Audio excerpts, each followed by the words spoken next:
Town Council meeting for May 20th, 2014 is now called to order. Would you all please rise for the Pledge of Allegiance?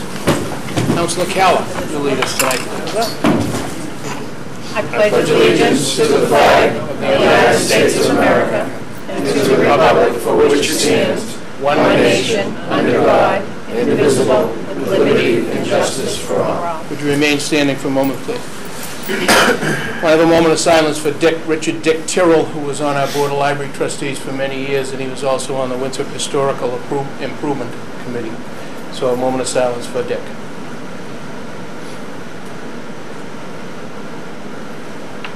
Thank you.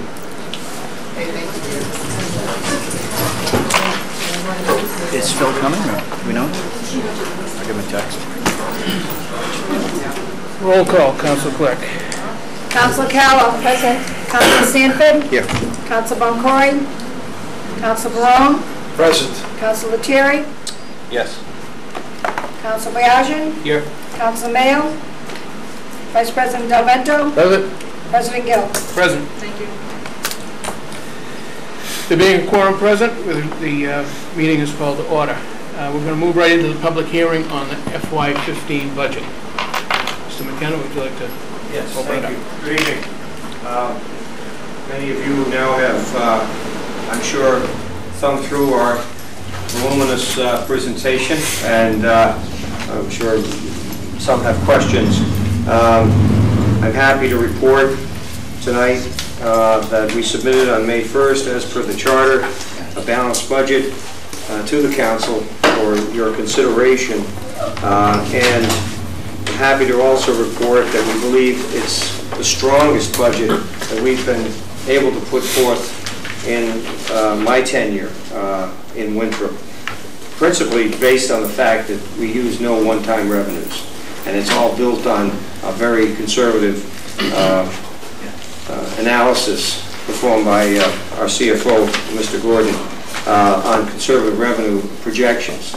Thus, really, I think, ensuring for the community a very strong outlook for our financial future, in that we don't make any projections that, in my estimation at least, appear to be subject to conditions that are suspicious, if you will, or out of our control. We still rely on local receipts, but those local receipts are very, very conservative. We believe that we've seen this past year, we've done a quick analysis of where we are year to date, and we show collections very near or even exceeding modestly where our year-end projections will put us. And so that suggests another strong closing for the town in terms of hopefully resulting in some free cash that the council will then have the ability to redeploy if it so sees fit, or follow your policies with regard to capital improvements. So again, it's another year of under our belt of stabilizing where we can and where we must, building for sustainability where we can, and then making improvements where we need to.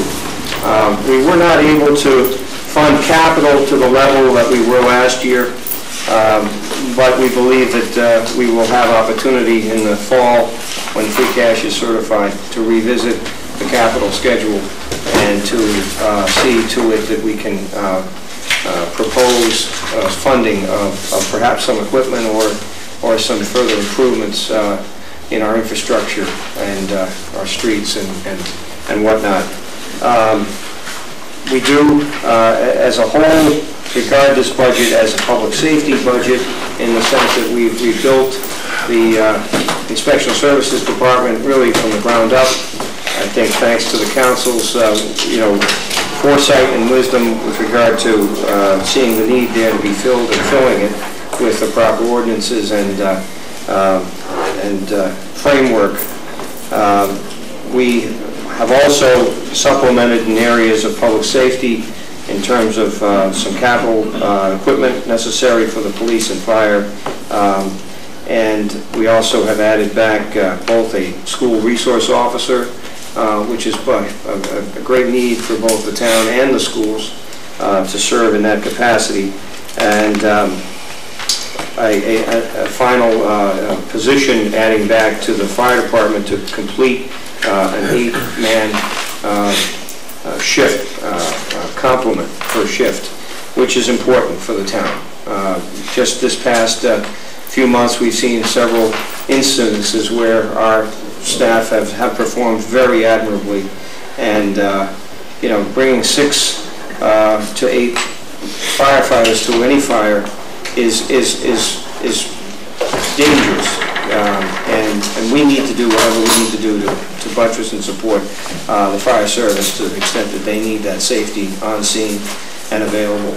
So I'm still very much in favor of adding that one position back so that we can be assured of having an 8-man crew in our stations, you know, at any given time.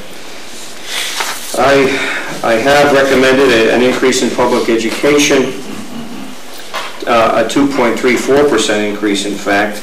But when you add all of the levels of funding that the town must commit to for public education spending, as a total, it's a 3.36 increase, which is the highest amount of funding percentage in recent years. I have challenged the school committee and the superintendent in a couple of areas that my memo addresses with respect to showing operational savings as a consequence of moving from 4 campuses to 3 campuses going forward.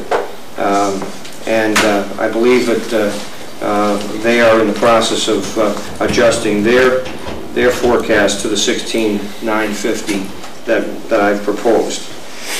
So I believe that it's a strong budget with respect to public education as well. We did get a bit of a curveball in that we had to absorb a $107,000 cost to students attending Essex Aggie, but 3 of those students were late in coming to our attention. So I'm not certain that will be an ongoing expense going forward, but we'll have to keep that very much on our radar. We do attempt to address a couple of issues, but given some adjustments we had to make, we couldn't forward the town records digitizing project or the police station windows as we hoped. So we hope that once free cash is certified, that those 2 items get recognized again and funded, because it is important that those 2 items get addressed quickly. We do commit to continuing our sidewalk repair program as we have every year. I've committed $35,000 to that, and I believe you'll agree that, you know, over the past few years we've really taken a good bite out of the very difficult conditions that we see in our sidewalks, and are making some good progress there. We fund a police cruiser. We also fund, as I stated, fire safety equipment and improvements to the beach firehouse. We feel strongly that a number of other items should be addressed going forward under when we reconsider free cash funds in the fall, and I've listed those in our memorandum. So all in all, I'm pleased with the presentation. I'm extremely grateful to have such a competent staff of Tim Gordon and Elizabeth Zaleski and really all the department managers who came forward and understood the limits that we live within, which is a 2% world. But we try to make the most of that and you know, improve where we can improve, but really stabilize where we can and keep our costs to a minimum. This year, one of the costs that kind of caught us by surprise was a hidden charge in our gas utility line, and that was across the board, schools and town. You know, this cold winter really enabled the pricing of natural gas to go through the roof, and so we're going to have to take a measured approach with regard to the procurement of our natural gas quote this year. You know, this budget doesn't address everything. You know, it maintains as much as we can maintain. There are still some outlying issues with regard to some improvements that want to be seen in the rink, for example. We know that there's a big interest in expanding our facility to include some new changing facilities, and that ought to be addressed in the future. We certainly know that the DPW and the fire department are looking for additional equipment, principally a new pump vehicle for the fire department. Right now, the pump in line to be replaced is 18 years old, and certainly has outlived its useful life. So we certainly, if funds become available, would be inclined to encourage and recommend replacement of that vehicle. But it's an $83,000 over 7 years commitment, so it's not a small ask. We do need to find the funds, and not only find the funds, but make sure that those funds are sustainable, that we can finance that acquisition. Happy to answer any questions or have Tim make any comments or any hole they didn't fill. No, I'll just comment if I may. Yes, that, as you all are aware, the budget process is a very interactive process. We reach out to department heads early on. We work with them in terms of their budget requests.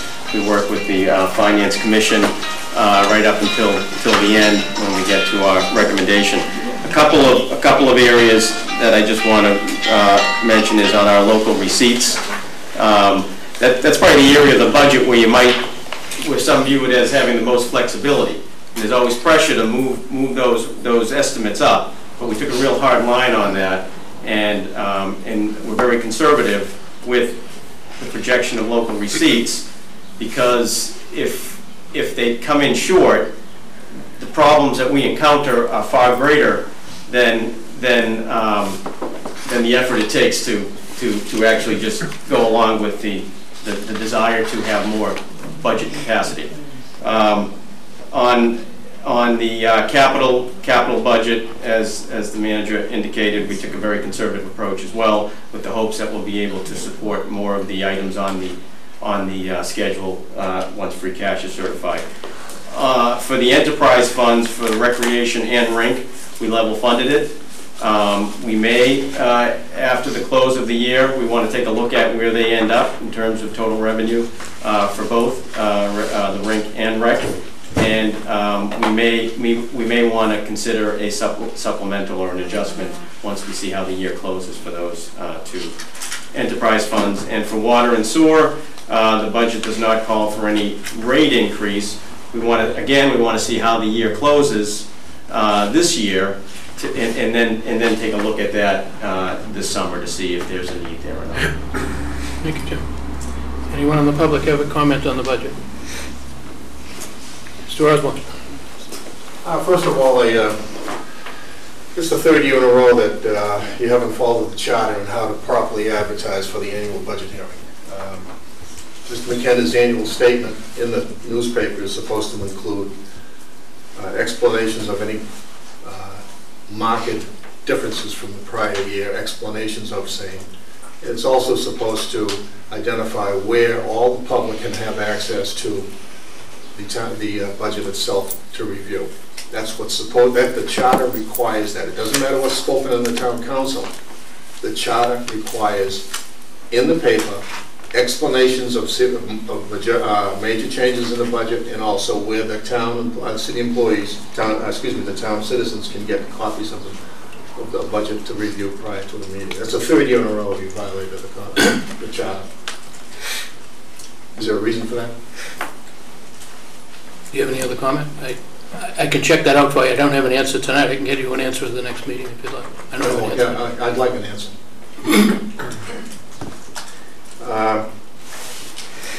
Mr. Gordon mentions that there'll be no increase in the sewer and water rates. May I ask, as you finance $2.8 million, which is not in the sewer and water rates, how much will that increase a sewer and water bill of a typical homeowner above and beyond the sewer and water rates that have been established? We're going to look at that once the decision, once the engineering is done and the decision is made to move forward with it, we'll certainly bring the rate impact to the council so that they're well aware of the impact that those projects will have on the water and sewer rates. That's a poor answer. Let's assume that $2.8 million is bonded and on the books in 2015. I'm going to ask you again, Mr. Gordon, and you know the answer. What will that increase an average sewer and water bill for a homeowner in this town? I mean, I know the answer, and I'm not even the director of finance. If there's 4,500 homes and you need to get raised $45,000, that's $10 a home on average. So now you know that, and you're not giving me the direct answer. This is a public comment period. It's not an interrogation period. If you have a comment and you'd like to leave a question with Mr. Gordon, we'll take care of that. Is this the budget hearing? Yes, it is. You're right. Excuse me. Budget hearing allows... I stand corrected. I stand corrected. Go to it. So you have no answer on that? I gave my answer. When the time comes that we're considering this with the town council, they will have sufficient information to make a decision regarding whether or not to fund that or not. The time came in 2014, this year, where you added bond debt and other debt to the sewer and water bills, about almost $500,000, separate from the sewer and water charges. How much did that add to the average homeowner's water bill in this current year? That's on the books. $500,000, not in the sewer and water rates. How much did that add on to a water bill in this town, average? I'll have to get you an answer on that. Can I interrupt for a second? Sure. Dave, would you offer me a moment of your time? Sure. You did prepare for me a chart which showed the amount of debt and other costs that went into that. Yeah. I don't think that's what he's asking. I thought what he was asking is he's got, if we take $2.8 million and we divide it out over 10 years, $3 million, it's $300,000 a year, $4,500, comes out to about $66 over the course of the year. Okay, if I did my math right, I just divided it out. That's some more, some less, some more. Some more and some less. I can. Okay. So the $66 works out to $5 a month. Okay. And what that buys us, Dave, is 2 projects that even you would probably have to admit to get done. But what I will do to answer your question, because I think I've got it right now, is Tim will pass that chart on to me, and you can have it, and it shows how the water bill is broken down by cost for the product and all the ancillary costs. Okay, the town has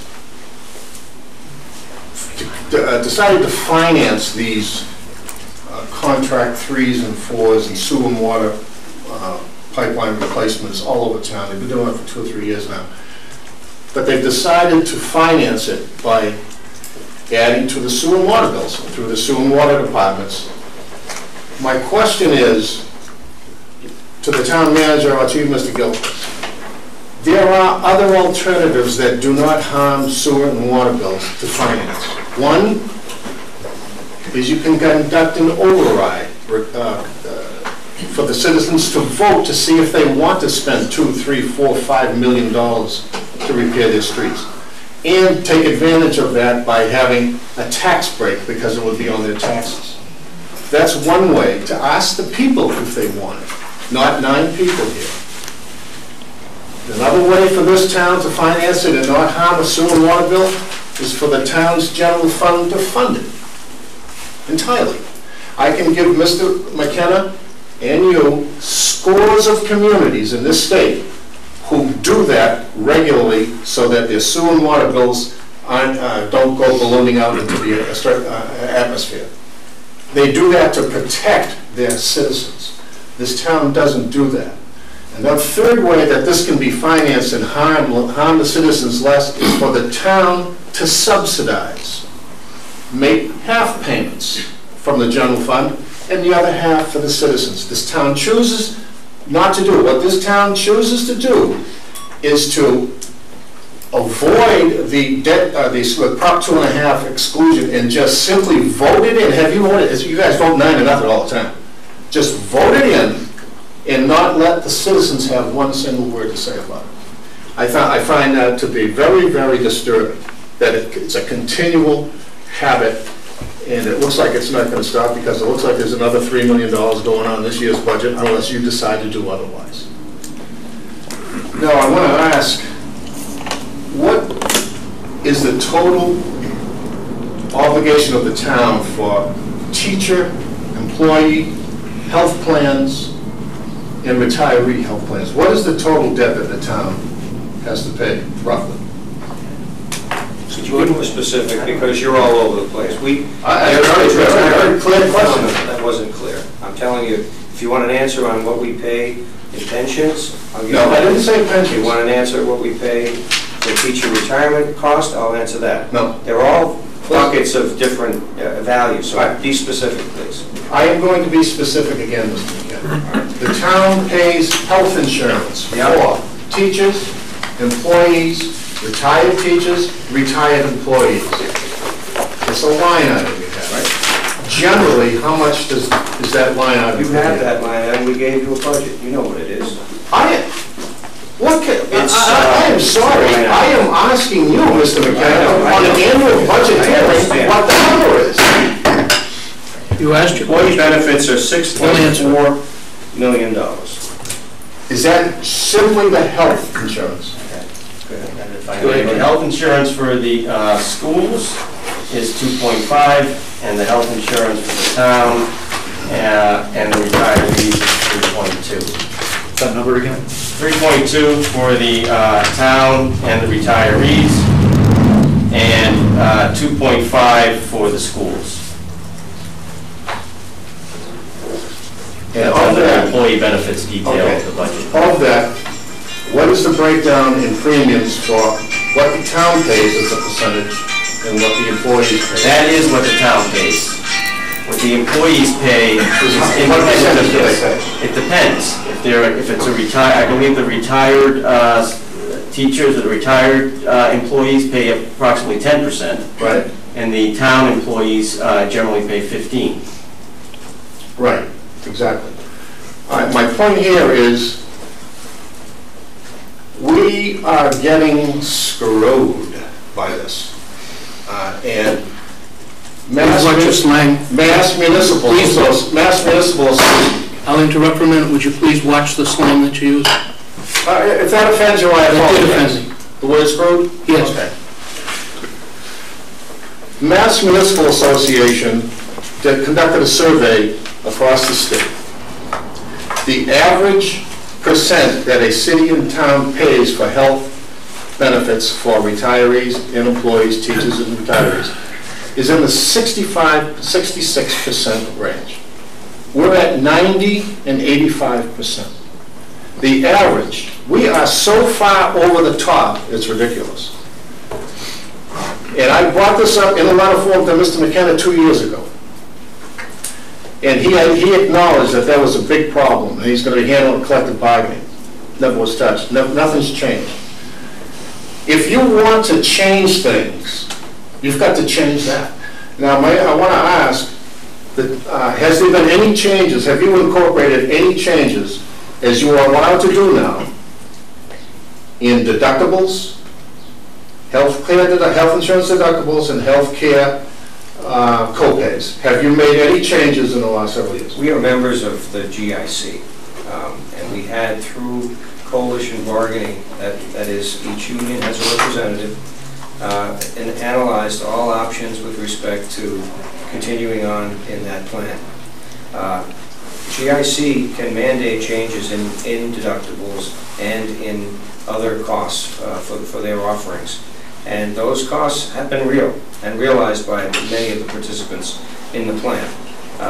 So we don't have the latitude of a contract that we have direct with one provider or another. We accept the plan as proposed by the GIC. Now, I'll tell you that the town, having moved into the GIC 5 years ago, saved itself enormous in future costs for health insurance, because our rates have been smoothed out to the point where they're regularly now between 1%, 2%, and 3% annually, and you can check that out with the state. Whereas in prior years, the town saw rate increases of 8, 9, 10, sometimes even 15% annually. And those have now come very much down to a level of, within our budget. So I think it's been a smart move for the town that we went to GIC. I'm happy to know that the unions support this, and through coalition bargaining, adopted an extension of 5 years to continue what we hope to see our rate adjustments in the 1 to 2 to 3% range. And that's far more of a budgetable and manageable item now, health insurance. You all are familiar with the fact that in recent past, this town couldn't manage this number whatsoever, and it usually took the bite out of all available funds, the first dollar out of all available funds. Now it's far more of an item that we can forecast much more reasonably. At the next town meeting, I will come prepared and read the law to the council, where a town manager, or mayor or whatever, has the authority, separate from collective bargaining, to change and to its benefit co-pays and deductibles on healthcare plans. And when you do that, your premiums go down, the town saves money. Mr. McKenna and the council can do that, separate from any collective bargaining agreement that Mr. McKenna made, separate. But I would have, the presumption is that we're not in a plan, or we're at a point where we're renegotiating a plan. We are not doing that. We are in a committed 5-year contract. I'll read the law to you. I'll read the law next time. You can't renegotiate GIC funds. You can change deductibles and co-pays unilaterally. You can do that. Now, the other thing, by the way, if you ever decide to go from 15 and 10%, 90 and 85% coverage of healthcare plans down to, let's say, 80 or even 75 and still be better than most of the cities and towns, you'll save almost $2 million in debt service a year. If you ever decide to do that. But you have a revenue problem, you mentioned. Can I ask you a question, through the chair? Yes, go ahead. Would it be fair to also look at our wages that we pay versus the same cities and towns so that you can make a fair relationship? Because let's just say that our contribution to healthcare, which I don't question, you may be low or high, however you want to look at it, but if our wages were also lower, then there would almost be a quid pro quo. So I don't have that information. You seem to have plenty of time to get that. So before I'm willing to say, jack it up 20%, I want to make sure that we're not getting it on the other side of the street. So I'm happy to look at both sides of the equation. It depends. If you want to do what's best for the town, you'll try to pursue a better percentage that the town will pay. I understand that, but if one town, excuse me, sorry for interrupting, my fault.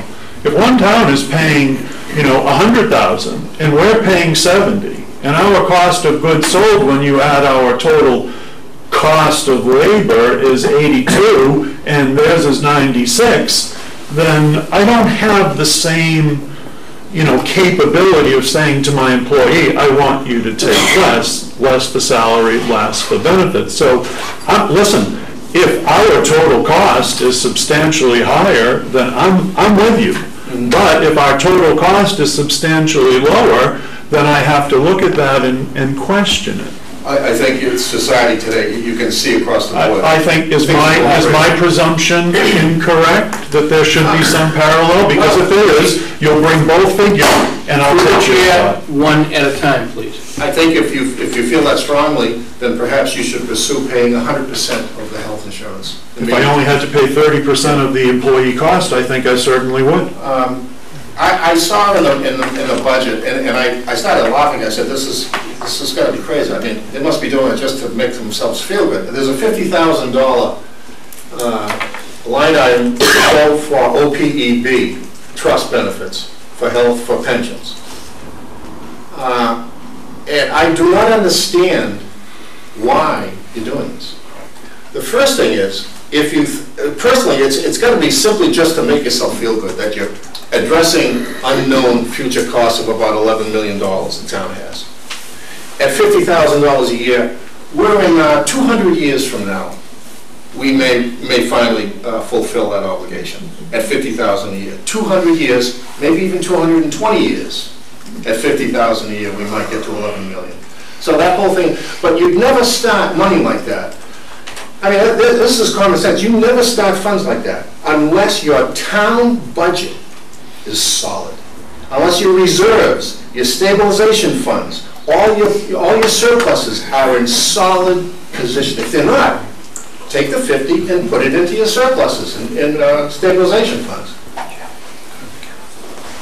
First of all, you just answered your own question in the sense that we don't have a lot of money to throw at this OPEB liability. However, our outside auditors have, and our GASB 45 rules require us to start addressing this, or it becomes a negative mark against our bond rating and our financials.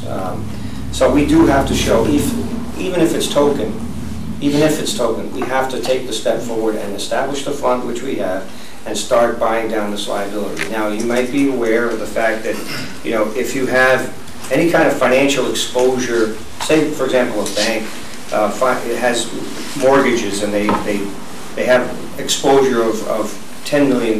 They never reserve $10 million against that. They only reserve $100,000 against the loan loss for that. We don't have to reserve a full 100% of that liability. What we do have to try to take a bite out of is what our real experience will be in that if that unfunded liability ever came to pass. And a measure of that would be a percentage of that 11 million. And we'll get there. We won't get there tomorrow, but if we stay dedicated to a strategy of funding this fund each and every year, we will begin to take a bite out of this liability. To that end, I mean, if you just change the healthcare 5%, that gives you $250,000 basically. You can dedicate to that, to your OPEB, unfunded liability. That's $250,000 for the sake of a collective bargaining issue of 10%. That's a pretty good turnaround when you cover your $11 million debt in 20 years as opposed to 200. So to me, that's simple management. Here we go again with the indirect charges. The town in its budget charges the sewer and water bill, sewer and water departments about $310,000 a year for their share of the town's expenses, which has been put on there but has never been a definition of what these expenses are. I know that's going on now, but I have a real difficult problem in understanding when the sewer and water departments pay their salaries, overtime, they pay all their utilities, they pay supplies and equipment, they pay all contract services, they pay debt, P&I, principal and interest, they pay conferences, they pay an MWRA assessment, they pay the general fund transfer, they pay for their retirement, they pay for their group and general health insurance, and they pay for their workman's comp. We pay for all of that in our sewer and water bills. Now, I've identified and specified what they pay and what we pay. I want an answer from you as to what you specified and justified $310,000 of added debt, which is about $80 a year added. What exactly, where does this $310,000 come from? I've done my share and identified particulars. I'd like to have a particular answer. So we've talked about this. The indirect cost rate study is close to being finalized.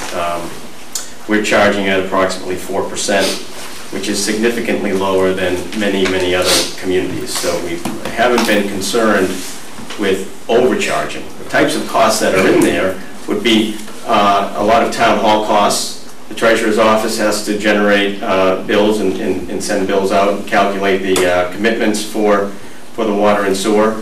The accounting office has to process transactions. The town manager's office spends time managing all the enterprise funds.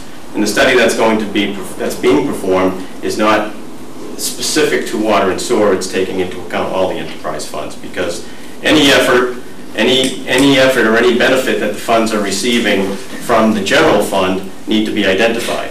It will be up to the council once that is calculated as to whether or not you want to adjust the budgets to reflect the rates considered, the rates that are recommended in the study.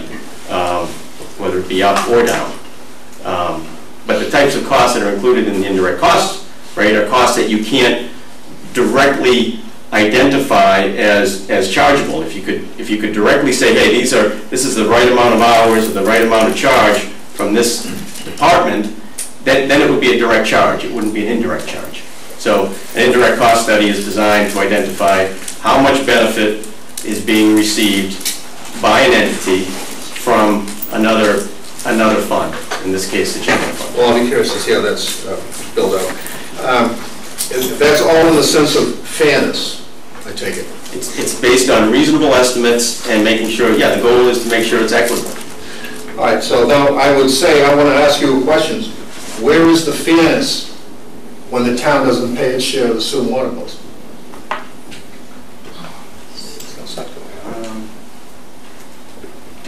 He means like the school department paying the water meter charge out of We're in the budget. process of billing out, metering and billing out all used water. For example, water to the school department is identified now as a chargeback. It's identified for net school spending as a total as for school a cost. We're costing a lot of this out. So you can't make the blanket statement that the town's not paying its bills. It is. It pays it in a variety of ways. Any use of water, for example, with the landings now being built back through the harbor fund. Any use of water, at the schools, we're identifying as a cost based on net school spending. We're taking all of those, where those buckets ought to go, and applying costs and charges appropriately. Well, you mentioned 2 years ago you were in the process of doing that too, and that hasn't happened yet. No, yes, it has. I'm explaining to you that it has. My feeling is on that is simply put a meter on it.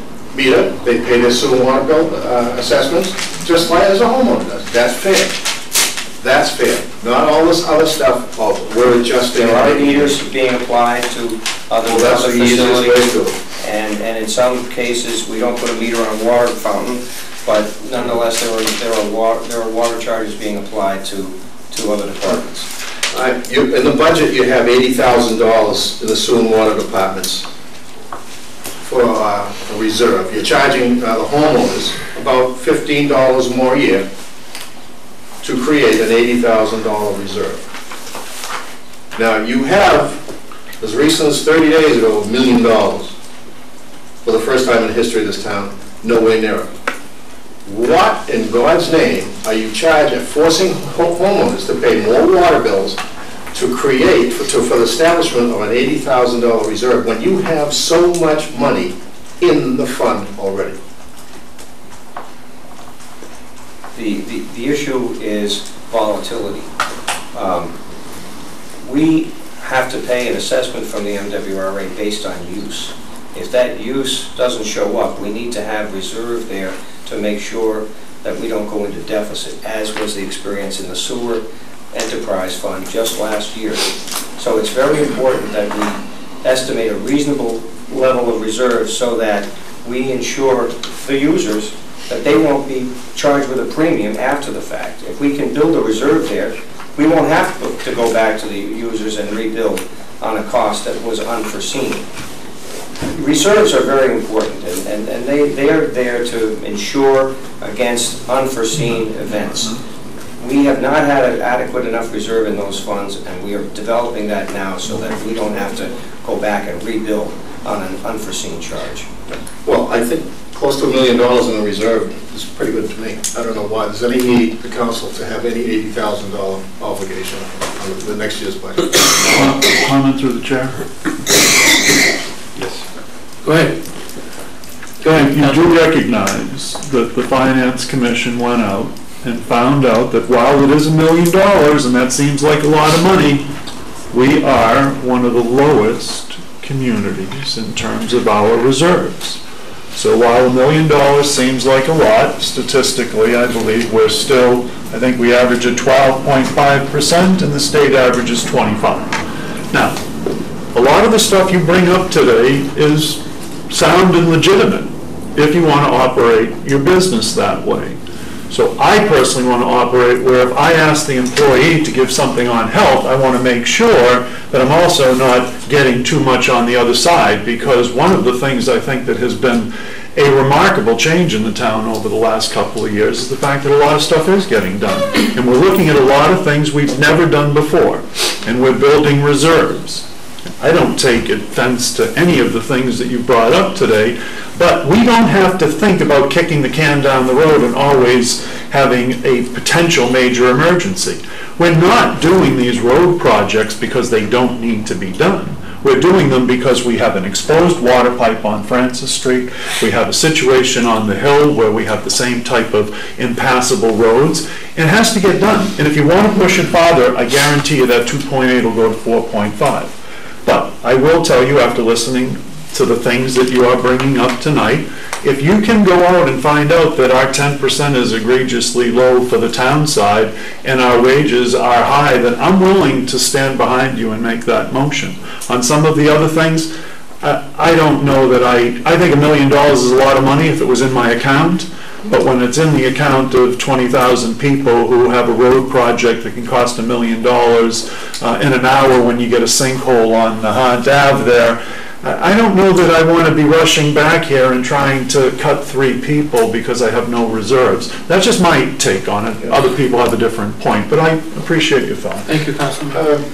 Yeah, as far as that goes, the town's been in existence for several hundred years, and what you're looking to do is have homeowners adjust to what you want to do in the town. The town council should adjust to what homeowners want. They're the ones who pay the freight. So there's a big difference here. But as far as the $2.5 million, all the money, all of the work, I've already said, I have no problem with doing the streets in gold. There are other ways to pay for it. Mr. McKenna does not want to pay for it with a general fund because he has no money. But the townspeople have to pay because he can have the council vote in $3 million and the citizens have no say. That's a big problem I have, and it's happening every single year since Mr. McKenna came on board. The first and third Tuesday of every month, the public has the opportunity to come and tell us that they would like to do a prop and a half to override, or whatever they would like to have us do. And every second of November, they have a right to choose the councilor that they think agrees with their philosophy. We also have to look at and understand the philosophy of enterprise funds. And maybe some night we should have a special forum to understand the philosophy of enterprise funds. What do enterprise funds do? If we don't, if we follow your rationale, maybe we should not have any water and sewer. We should just let the water and sewer run. And you use 1 million gallons and I use a gallon, we all pay the same. So right now, David, let's think about the philosophy of enterprise funds. If we don't want any enterprise funds, or if we want to subsidize every enterprise fund, let the voters tell us that the first and third Tuesday of each month. But the same faces you see every 2 weeks. There's not a lot. So apparently you're the only one who cares. Yeah, I take pride in that. I've taken your time. Are you finished? I have a few more questions. There is no legal requirement for any enterprise fund to have a reserve. And any comparisons that Mr. Wynn's committee did was based on cities and towns that have been establishing that over years. And so there's a big difference there. But as far as problems that arise, we have nothing more than to simply come before the council. We're running short $250,000 because of exit emergency. Increase the sewer water rates to cover the charge. Vote it in. That's it. That's it. There's no need for this huge amount of money in reserves. But that's it. That's my own feeling on that. But the other thing is, I'd like to know the pension. The town has a pension obligation for its employees. I think it's like $2.7 million a year. Is that roughly it, Tim? Exactly. 2.685. How is that? How does the town pay that? Monthly, semi-annual, quarterly? We pay once a year. Do you know what part of the year is that? Typically one. It's the beginning of the fiscal year. The beginning of the fiscal year? Well, usually September. We get billed by the Winthrop retirement board, and that's what we pay. So July, August, and then you pay in September? I believe last year we paid at the end of August. We have to pay PERAC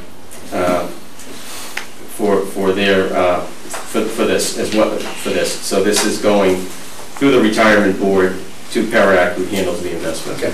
Well, my feeling is that I think if it's, that, in other words, that $2.7 million is not taking advantage, if it's not paid, it's not taking advantage of the stock market while it's not being paid. But if it's paid on the 1st of July, then that payment also has included in it, factored in it, the 8% interest rate that is expected to be for a return on that money. But if you pay it on the 1st of July, I don't believe you save the interest, the 8%. It's already into the PERAC, and you don't have that factoring of the 8% return. Returns based on PERAC's investments. And, we've had this. I know, returns are fine. I'm just saying that, you know, the longer you make to make the payment, the less time it has to gain the benefits of the stock market. Because it's not, they don't have that in the retirement fund yet. We haven't made that payment, even though it's a 60 days. Payment when we essentially get billed by PERAC to meet our obligations in the retirement system. We pay the bill like we pay any other bill on time. Okay, I just didn't know if there's an opportunity to pay it early. As far as the my last comment is that fiasco that took place last year with the sewer water bills, with the Department of Revenue involved, and homeowners that are paying the bills having to pay $1 million in excess of their bills to pay for those who didn't pay, and that's created the reserve in the sewer and water departments. I'm looking at this from a management point of view. That is one thing that never should have ever taken place, ever. This town has every tool available to collect those funds on time or within a very short period of time, whether it be shut-off notices, liens on properties, names in the newspapers, collection letters, telephone calls. The town has every tool to never have this happen, and it should not have happened last year, and that is a management error. That is a management responsibility. And for that to get so bad so that the Department of Revenue had to basically say, you better do this guy, that is uncalled for. I've never heard of that. I have never heard of it in all my life of looking into stuff, but that is a management problem that should never have happened. But I guess you can take a look at the good of that. I mean, somehow I got $1 million in reserves in the sewer and water department, and that's pretty much it.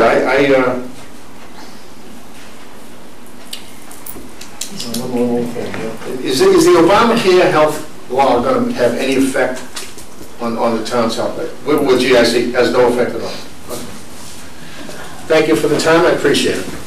On the management error or lack of management, I just want to make it clear that there was a very strong change of management situation that did all of the things that you suggested, except shut off water, because it's illegal to shut off water. But and because of their aggressive correction system that they took, we're in a much better position than we were. I understand. Can I ask you a question? Yes. I have to ask this question again. If everyone had been paid up to that point in time, would we have had an additional charge? No. If everyone had paid up to that point in time? Yeah, the collections that were running at the time, 24% of total, and we were at mid-year point. 24%? Yes. Okay, that was the number I was looking for. Is there any further input on the budget? Tim?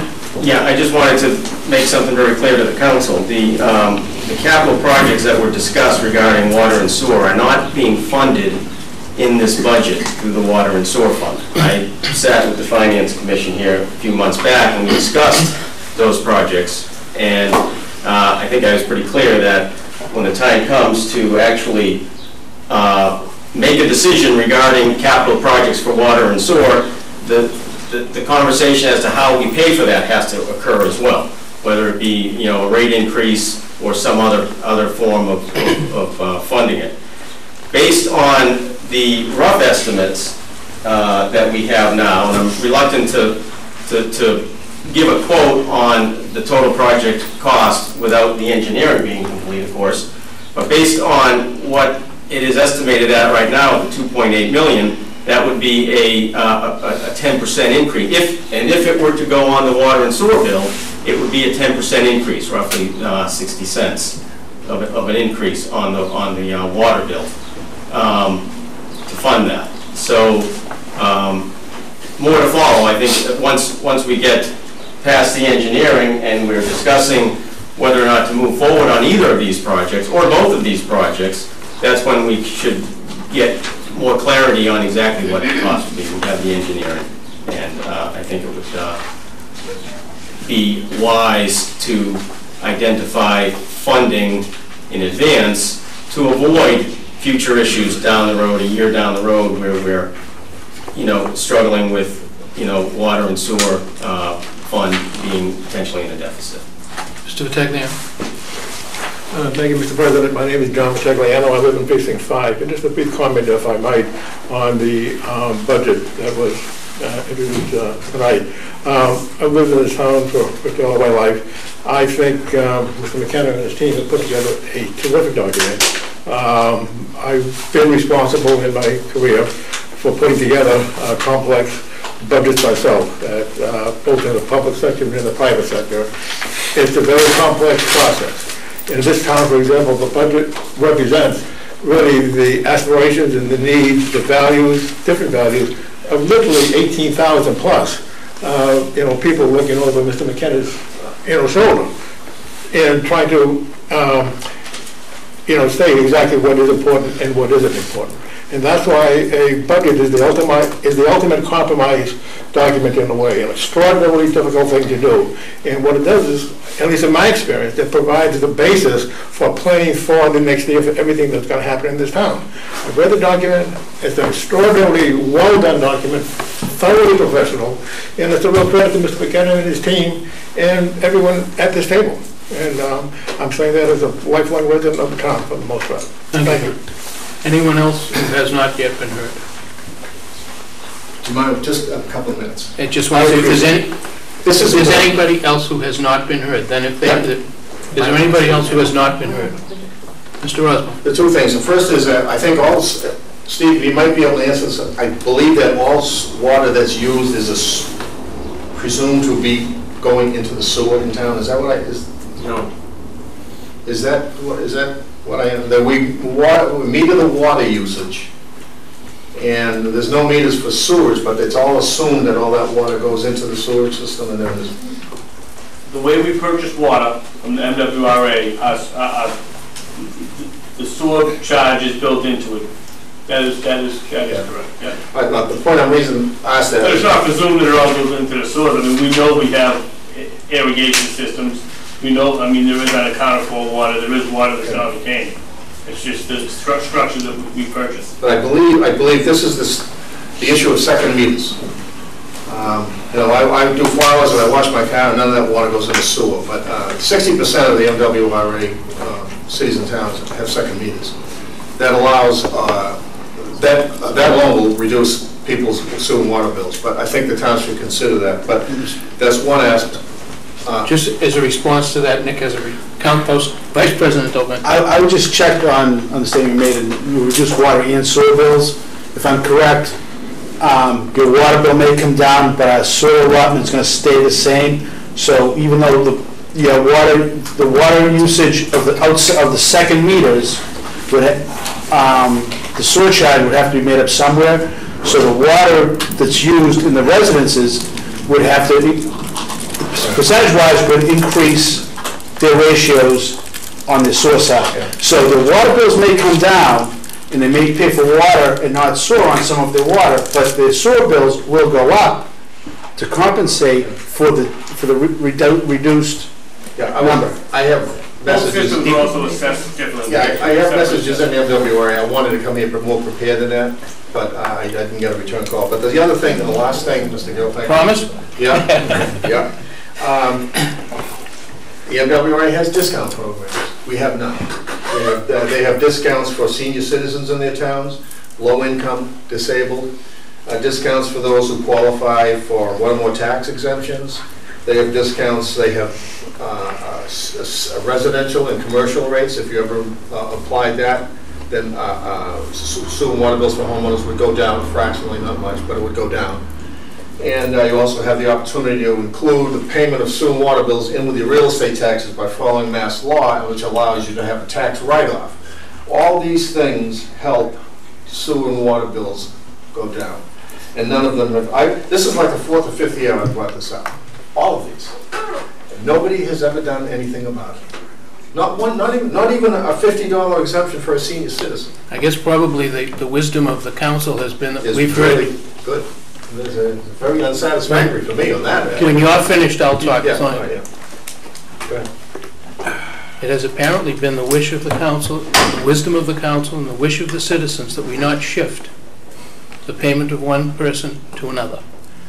Review enterprise funds, you pay for what you use. If we have a split tax rate or a split water rate, it just shifts it somewhere else. The overall bill doesn't go down. So I've listened to you. Good night. Thank you. Oh, it's just, as far as this, no, it's the shifting, I think that the people that wash their sailboats down at Cottage Park Yacht Club are paying the same sewer and water rate as a widow out in the Highlands. Thank you. Can I just ask a question? Yes. Could you please send me the statute that says that just send it to me, the statute that says that we can take our water bill payments off of our tax? Thank you. Okay. And just one more thing on any type of water discount, Dave. I think you would recognize the shifting, so that if we did give one group a discount, the rest of the group is going to have to pick up the tab. It's pennies. So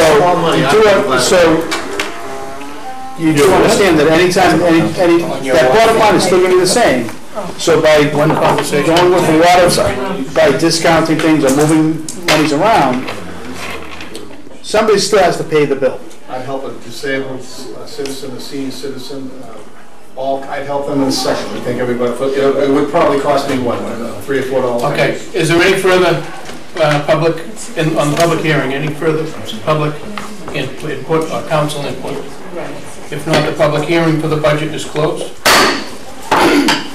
I noticed that there's some people here from the Atlantis Marina, and I assume you're here because of the item that's on about the houseboats, and that has actually been referred to planning board. I'm sorry if there was a misunderstanding, but it will be coming up on their agenda. It won't be here tonight.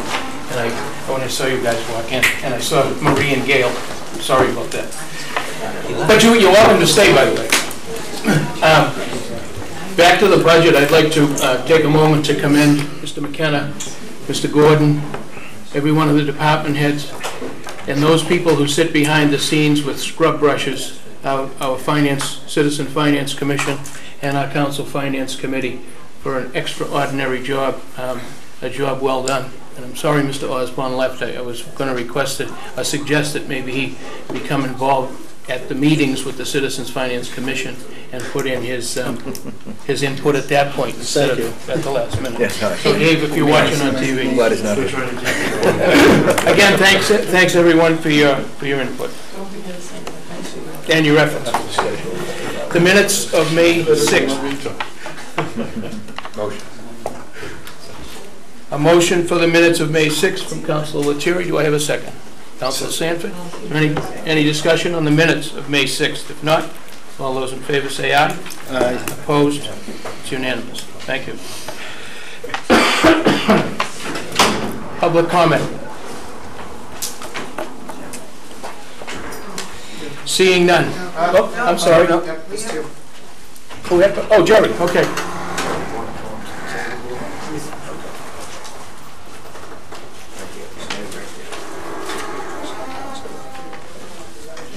Thank you allowing me to speak. Jerry, just identify your name and precinct. Thank you. I'm here to present an issue. Jerry, state your name and your precinct number, honey. Oh, Gerald DeFranza, and I'm in precinct 1. Thanks, Jerry. But I'm here as part of the Winthrop Commission, and I spoke with our library director, and they are asking for us to have, I think you have a copy of the sheet just a little while ago, to have a talking computer put in the library for those who are blind or print disabled. and also some minor repairs on some doors that are necessary for the, people with disabilities to get into some of the rooms. And I would request that we take appropriate actions to take care of the funding for this particular project. Thank you. Thank you, Joe.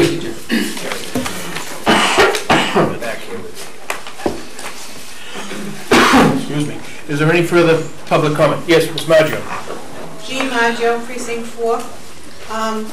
My first public comment is, I agree with Councilor Mayle.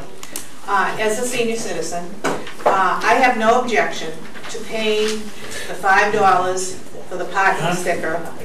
And if all of us did that, I would encourage the funds that come from that account to go back to both public health nurse and the senior advocate at the Council of Aging, who work together on some of the difficulties that we've been having in town, such as hoarding, such as homelessness, such as mental illness. I don't think there's probably one senior citizen who has a car, who pays insurance, who buys gas, who cannot afford $5. And I really think that there shouldn't be a break on that sense, that the seniors don't pay the $5 for that parking sticker.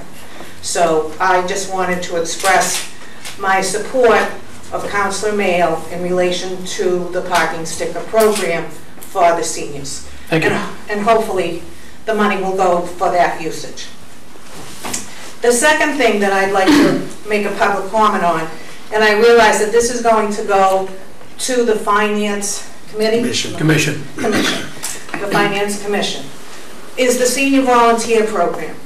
If you remember last year, I brought to your attention that we were not even scheduling minimum wage. Not that it's dealt with in money, but in the amount, when you figure the hours, that's what the tax program would be for the rebate. And so we did fix that problem. The rate is now the $8, which is the minimum wage. And the seniors, and Councilor Del Vento, increased the number. We came in with a certain number of participants. He said to increase it. And as far as I know, it was increased to 35 citizens who now participate at 93 hours at approximately, I think it's $750 a year tax break. With that being said, I think the program still needs some revamping. Why do I feel this way? This year alone, from what I understand, there were over 50 applicants and only 35 could be taken. It also is a program that is only scheduled in a certain block of time. Sometimes that's a problem for some of our department heads, because to accommodate all these citizens, sometimes things get a little jumbled, and it can sometimes cause some confusion for the department heads. Not that they don't want the assistance, but sometimes they don't know where to put the people. So my thoughts on the program were that we make this a year-round program, and we divide it into quarters. And we increase the amount of people who can volunteer to 60. That would be 15 people a quarter. There are 15 departments. That would mean that at least one person could help each department head. It would be a 12-week program, 6 hours a week. The difference would be in the amount of hours. The tax abatement would be $576. But we would accommodate 60 people with a tax abatement, rather than the 35 we have now. Overall, that's only an increase of $2,700 over what we are now giving out as tax abatements. I know this is going to be brought up at another meeting. I have made outlines of my suggestion for the program for all council members, for Mr. McKenna, for Mr. Gordon to look at. And I want to make one thing perfectly clear. By designing this program the way I did, I made myself ineligible. So I don't want anybody thinking that I did this program to benefit me. So that has to be clearly understood from the beginning. So I hope you will look at this. I hope you will discuss it at the finance meeting.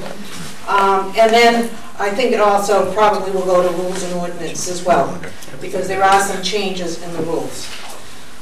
So I'll give this to the secretary. Yeah, thank you. Excuse my cough. Is there any further public comment? Seeing none, we'll move on to correspondence. We did have a correspondence arrived just today from the DCR asking for permission to work on some Saturdays from now until the fall to accelerate the program at Winthrop Beach, the restoration project. I can read the whole thing. It's a long notice, but if nobody has any objection, we all got a copy of it. Basically what they're asking for is to work, to get permission to work on Saturdays from now until the fall. Okay. And Mr. McKenna, if you had any comments on that in your... We also have a request from National Grid to run an underground power line across Crest Ave to the new development at the Dalrymple School. Utilities on Crest Ave are underground. They want to cut a trench, run new electric lines, and then refill the trench. We will have a public hearing on that at the next meeting, and then vote on whether or not we will do it. We also had an update from FEMA about the flood maps, and I'm going to ask Mr. McKenna if he will comment on that as well. Is there any you make a quick comment during your manager's report. Okay, that's it. Moving on. Finance Committee rules and ordinance on the Playstead. This is committee reports on the Playstead Maintenance and Improvement Fund. The Rules and Ordinance Committee met on May 12, 2014. The meeting was called to order at 7:05 p.m. President was myself, Chairman, Councilor Baroni, and Councilor Del Vento. The first order of business was the Playstead Maintenance and Improvement Fund. There was much discussion on it. There was a motion to table until we can research the ownership of each of the different parcels of the property in question. The Playstead area is the golf course, Miller's Field, and the Little League fields. That say the A field or Little League field. It's our understanding we're collecting rent and income from one of them, from the golf club. We understand that the town owns the golf club, but we were uncertain as to whether or not the school department owned Miller Field, or whether the town owned Miller Field. Well, we're at the meeting, and the same with the Little League field. And if anyone else was, any of those two fields were deriving income that was going to come into this fund. Part of the problem is that we know that we get income from the football games and those things. I think those things go to the school department now. Was it intended that they come now into the Playstead and Maintenance Improvement Fund? And the other question that we had, and maybe you can answer it, Mr. Town Manager, is if the money comes in from the golf club, is it going to be spent on the improvement of Miller Field? Or is it going to be spent on the golf club? So before we passed any of that motion, we had these questions, and that's the reason it's tabled to our next meeting. Mr. McKenna? The fee interest in all of the property called Playstead, a grant back at the turn of the last century to the town. 1917. Yes. Was to the town. And subsequent to that, the town built a school, built facilities. The school department retains custody over its buildings for purposes of operational and improvements and whatnot, but it doesn't own the fee interest in these properties, which goes to the issue of what you're addressing in terms of the financing. Can I stop you right there, just to ask another question? The situation is that when we built the school, we had to show a certain amount of area that the school owned. Yes. And I believe at that time, like we did here, that we made the park part of the school No. department? You did not? No, the town owns the fee interest. Okay. We did title it because of the project that we are now developing at the school. We had to provide title to the MSBA, and we did extensive research on the fee interest in the property, and that goes back to the town. The school doesn't own anything. It only has custody of buildings that are under its jurisdiction. The town retains the fee interest in all town property, and that is really the purview of the council in terms of how money is spent. The Playstead grant to the town determines that we should have all funds that are earned as a part of the rental of the property go back to support the property itself. The fact that the town, in its wisdom many years ago, determined that a football field will be established and created operation and programming and fees and gate receipts and whatnot, kept that under the domain and jurisdiction of the school department. I don't believe that violates the intent of the grant. The grant was for if we were to do a private lease out of the property and it no longer be public in a sense, that those rental income would come back to support the original grant. So what we're trying to do with the money that comes from the golf course is to use it in a way consistent with the original grant, that the monies will be used for the Playstead as a whole. But really, that's a determination made by the council. You're the appropriating body. That I'll make a recommendation on how those monies be spent, but you will have the ultimate say in how the money is spent.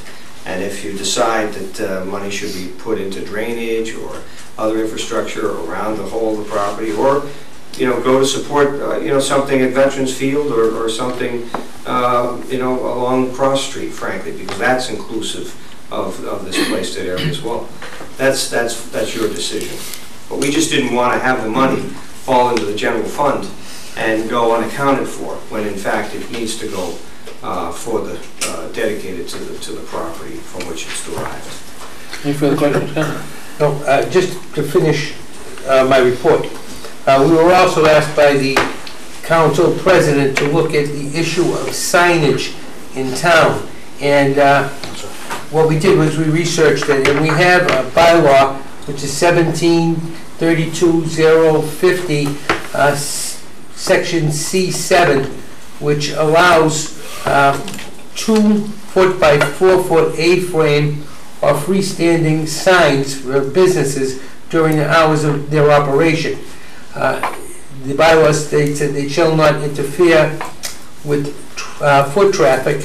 There's a $30 permit to get that freestanding sign, and that permit fee is due July 1st of each year. There's another section, 1732-50, section F, which states that those signs, or any sign, has to be 3 feet from the curb. So the Rules and Orders Committee decided that we had adequate bylaws, and we took no action on changing the sign law. Okay. Motion to adjourn was at 7:30. On that 30, what was that, 3 feet from the curb? From the curb. So in other words, if the sidewalk is 3 feet wide, you can't have a sign. You can't have a sign there. Right. But you can't have a 2-foot sign if it's 5 by 4. Right, that's right. But it also doesn't specify what the sign can say. I mean, you can have a sign about anything. Advertising your business. But it doesn't. It doesn't say actual, no, it does not say what to be on the sign. I can't advertise Phil and Corey's business in front of a package store. No. Or can I? I mean, it It doesn't doesn't get it, the specify. package still wants it. Okay. All right, do you have any further comment on the Playstead Fund? Or do you feel, oh, no. I did, and this is something that you may want to take the note on, because I was trying to figure this out. In the town code, in the old code, I guess it was chapter section 45-14, there's a reference that on March 19th, 1945, the Millfield Under School Committee, and that's in the general laws accepted by the town. So I think that might have been pulled out. That's a custody issue. It's not a fee. Okay. We didn't give grant. There wasn't a conveyance of interest there. It's just acknowledging that the town grants custody and stewardship in the jurisdiction of the schools for that field. So does your committee, co-committee people have an issue on setting up that fund now, or do you want to go back? We'll go back and have another meeting before the next meeting, and we'll discuss it, and I'd like to maybe see that actual act that Nick just talked about. So, but the philosophy is to get it out of the general fund and have it dedicated to specifically to be spent here. Which is a great idea. Makes a lot of sense. Okay, thank you.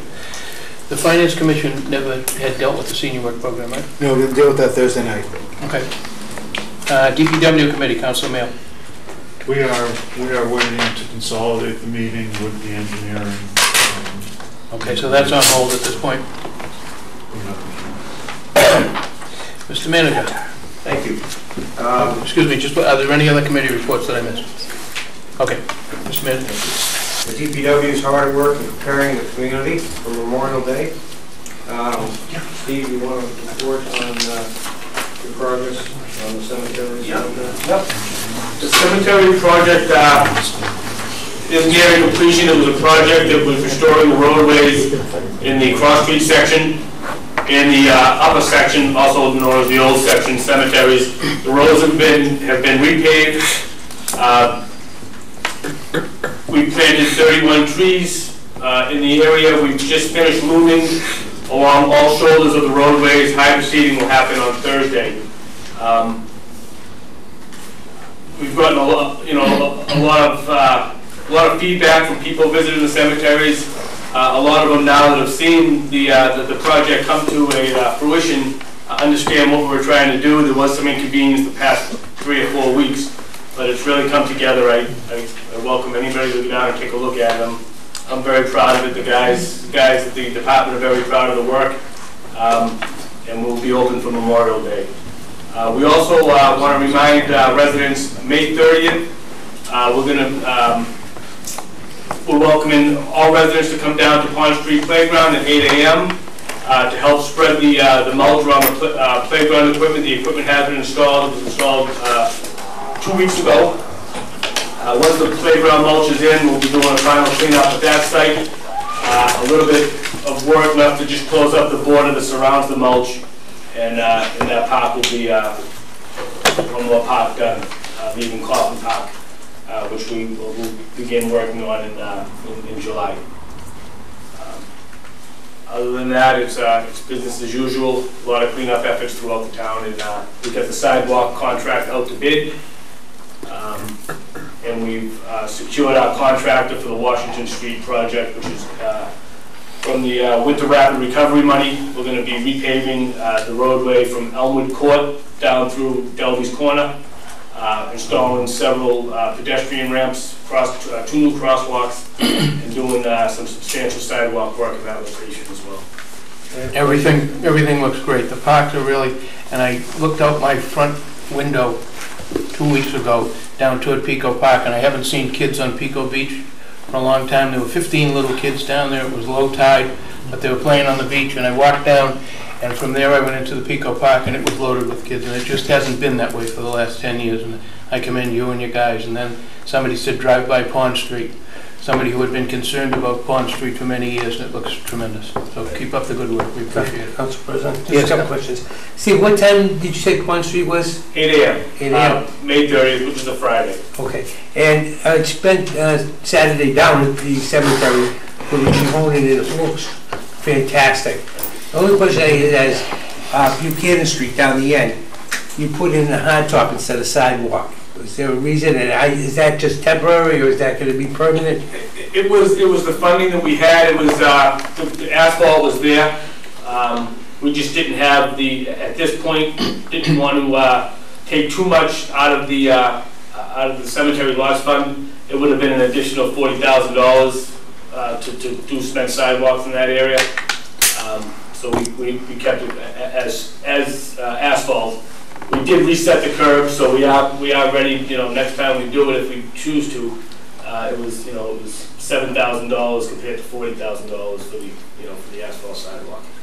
I also want to talk about gas company is over at the Sunnyside area. The gas company's going to be doing gas main replacement on Sunnyside, Plymouth, Francis.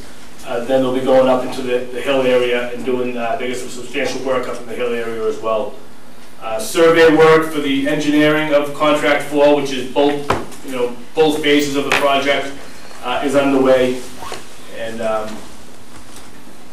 we'll be working on the engineering in the next couple of months and coming back to council with a true construction estimate, which right now preliminary is the 2.8 million, and trying to figure out funding source and how we want to proceed with that.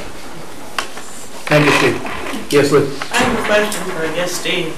The trees that are planted along Buchanan in the sidewalk, how was anyone supposed to get through there that's handicapped?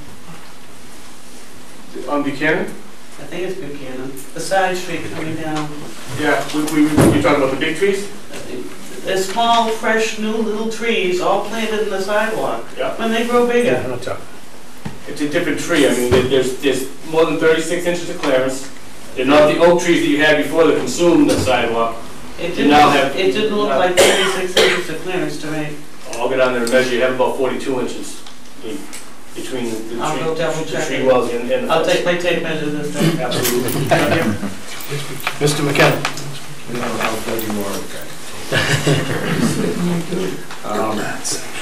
As mentioned previously, and I would request the council approval for the DCR to conduct work on Saturdays to expedite their project. I had the pleasure of sitting behind the convoy 2 days in a row now on Route 1A. It's quite impressive, to say the least, when the 5 state troopers come and stop all the traffic at 16, and you sit there and you watch 20 semis come flying by full of sand, and knowing it's going to Winthrop. My heart leapt the first day. The second day, my heart sunk because I knew I wasn't going to get to my appointment in time. But it's pretty impressive, the work that's going on every day. The sand's coming in these convoys, and it's going to be a tough year for the community to go through this. But once we're done, we're going to have a heck of a nice project. It's pretty exciting. But the DCR is looking to work on Saturdays. They work between the hours of 8 to 6, and they need that time to continue. 7 o'clock? To continue to make progress. Their schedule is a little bit behind now, as you all know, so they could use the extra hours to work. And they also are looking to address repairs to certain areas that these trucks are in fact impacting, some curbing and whatnot along the way. So they need to address those issues as well. So if the council would see clear to allow for them to work on Saturdays. Is that going to be every Saturday for the entire summer? Probably not. It's a sort of an a la carte proposition with them. They need to align their contractors to enable them to do it. They certainly like the authority to do it, the flexibility. They want it flexible, and they will notify the town by the preceding Wednesday, and no work will stop. But so it won't be every, and then they will put public notice no later than Friday morning on the local cable, transcript, and DCR mailing list. So it won't be just haphazard, but it won't be every Saturday, but it won't be only one. What about like some type of board coming, a sidewalk board or something? Because if you have somebody that's driving in to go to the beach, it's a Saturday, it's a nice day, and they don't have the paper, and they don't have a computer with them, and they don't know this. Can we work that out with the signboard at the? Well, we use our signboards for our purposes. Let me see what they can do to provide a signboard of their own to notify the public. Yeah. Just a question. Yeah, just the business will be notified. I'm just worried about the impacts of the business, especially Saturdays. Sometimes they're busiest day of the week. relative to residents who have to feel the impacts on a Saturday when they're feeling it throughout the course of the week. I mean, I'm happy with the project, I'm excited about it. I think do have that this obligation. refers not to trucking. I think it refers to on-site. Just on-site Is work, that so your not understanding? convoy. I don't believe so. It says no trucking in the email, they say. Oh, okay. Yeah, okay. Then that, yeah. Yeah, Okay. then that's okay. So it's just on-site. Okay, great, thank you. And although I know it's, having people work on a Saturday is tough, lows and inconvenience, even if just the movement on the, especially the weather on the beach. But having done this type of work, you have to work the tides, you lose days to weather. If they can make up some time, especially on the tide, when they have the right tides to work, they can get a lot of production I'll done. make a motion to do it. Yeah, you want to do it now or under business? Yeah, that's what I was going to do. Yes, Council Mail. Could we make sure they don't work 4th of July weekend? And just Yes. I think we could. Yeah. Yeah, it says they can Flexibility from us, we're looking for Yeah. flexibility from them. We can put that request in. And maybe we can put in the request that it will not include trucking, that'll be on-site Right, work. I think that's important. Yeah. Yes, Paul. Another question, 7 o'clock seem a little bit early to anyone for a Saturday morning, maybe 8 o'clock would be a little better. does if you sleep up there. 7 is the standard of when people can work in town, contractors on Well, Saturday. do we have any flexibility? You can write We the can rules whatever. the way you want to here, so. I say that, you know, I'm not sticking to that, I just want to hear what other people have to say on that. Okay, when we come to the motion, we'll do that. Craig, did you, Council Mail, did you have something? Just 4th of July, just, Okay. Any, keep that off the chart. Mr. McKenna? Just to put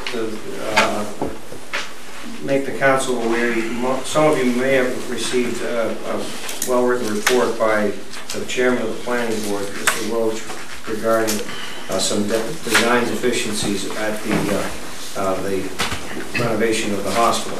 As a consequence, a cease and desist has been issued on the facade work, and they've been asked to come into the planning board and work out an appropriate resolution to the change in their design. If you don't have a copy of that, I'll make one available to you as well. Restatement of the meeting that the planning board had, where they discussed these unilateral changes on the contractor's part. So we have followed through with that cease and desist. We've received official notice now that FEMA will regard the maps as presented to be the official maps of the town, beginning our appeal period now. We received a packet of information regarding that notice, and also that they are complying with their public notification requirements, and we are in the process of appealing those maps, and we forwarded all of our notifications to our consultant, and we'll be underway with that appeal, along with Chelsea and Revere. But I just wanted to make it officially known to the town that these maps are being promulgated and put forth as the official flood maps of the town as of May 20th. Today. Question? Council Mail?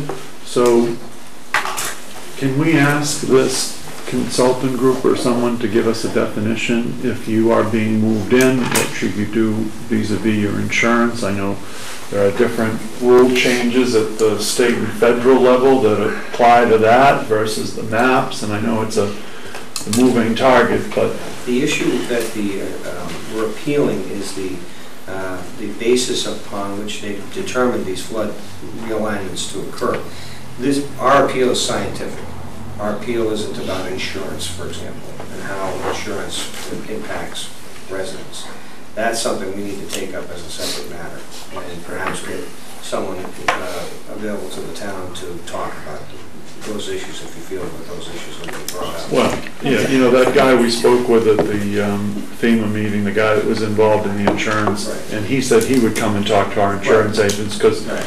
you know, this is a big issue, whether you're in, you're out, or you're going to be in, or you're going to be out. I know this doesn't mean you are in it right now, because there's an appeal process and there's a time frame. But sometimes in the fall, there's a group of people, 400 or 500 residents, that could be being put into a flood map that could save themselves some potential money for whatever period of time it is. And I think that whether it's the town or the council or whoever it is, reach out to the guy and get him hooked up with our insurance things, and let's, you know, it's a service that the council and the management should do for people in the town. Yeah, I would agree that we could certainly have a public informational meeting and put notice out to the public to attend and give as much, expression of information we have.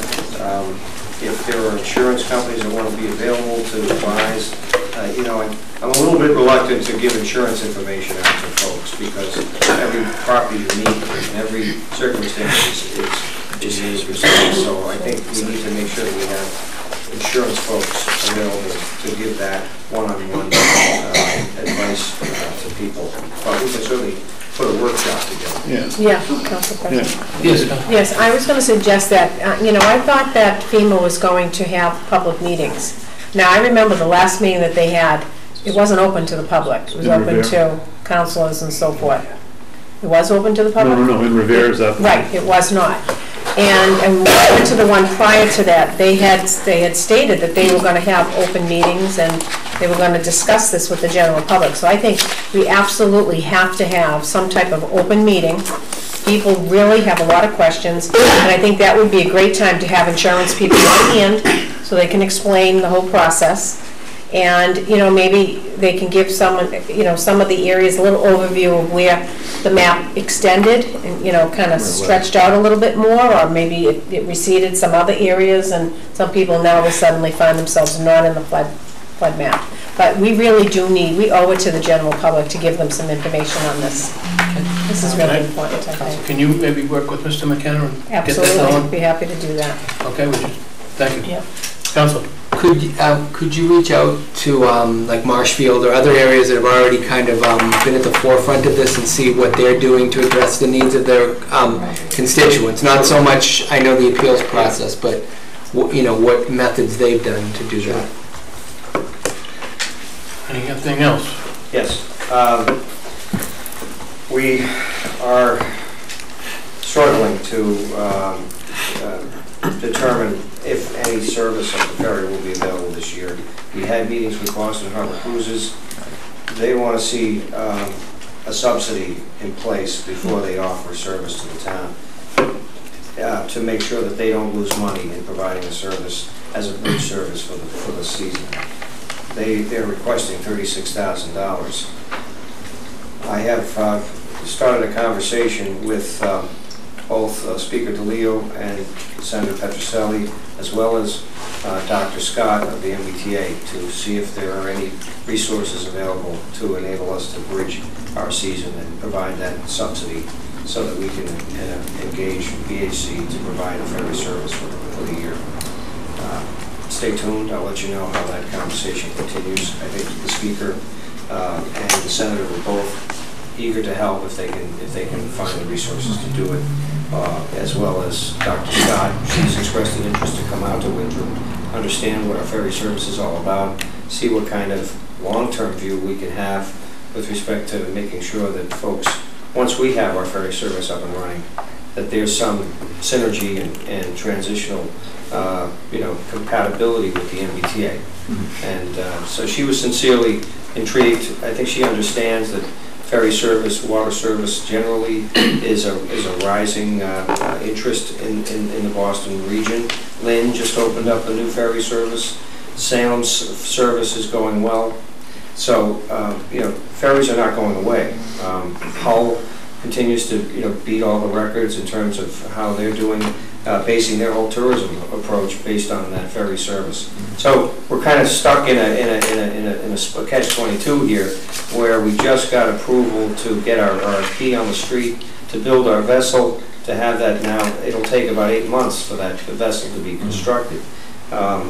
In the meantime, we've got a book of business that sort of sits there and is not being addressed, and so we don't want to lose any momentum. We had Joe Demilovitz had a very successful meeting with the public last time, 2 weeks ago, and I think he had 55 folks at that meeting, as well as over 150 respondents to a survey. of interest in the ferry service. So the interest is there and it's real. And that's just one aspect of how this ferry can be utilized. Not to mention the fact that we can market it to Boston and have folks come to our beaches, which we're not even doing.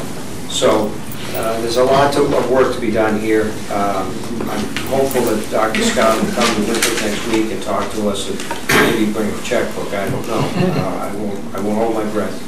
And then perhaps we can get some assistance from the speaker and the senator as well to see if we can bridge this. So, Wisconsin? Yeah, no, just basically, he pretty much answered. We do have the funding. It hasn't been released. We have the federal funding for the procurement of the yeah, exactly. No, my point. Yeah. Right. So that's what the holdup is right now. There's been a lot of bureaucracy Correct. around Yeah. the RFP. Right. Unfortunately, we have been the cutting edge for our state and federal governments as far as the town owning a vessel and procuring it on its own and not through a usual regional transit authority. So it's taken a lot of time for certain corners of the decision making to make their decisions and to support what they're doing. But we're at that end point where our RFP was approved and we'll be out on the street with that in short order. And then the process will be selecting a vessel construction company and then going forward with that procurement with federal dollars. Right. so, part of it I didn't hear when you first started. So generally speaking, normally we would have something that was happening around Memorial Day weekend. We've had our ferry in the past. So now we're not going to have anything, obviously. Do you have any idea if we do get some type of assistance when we'd have some?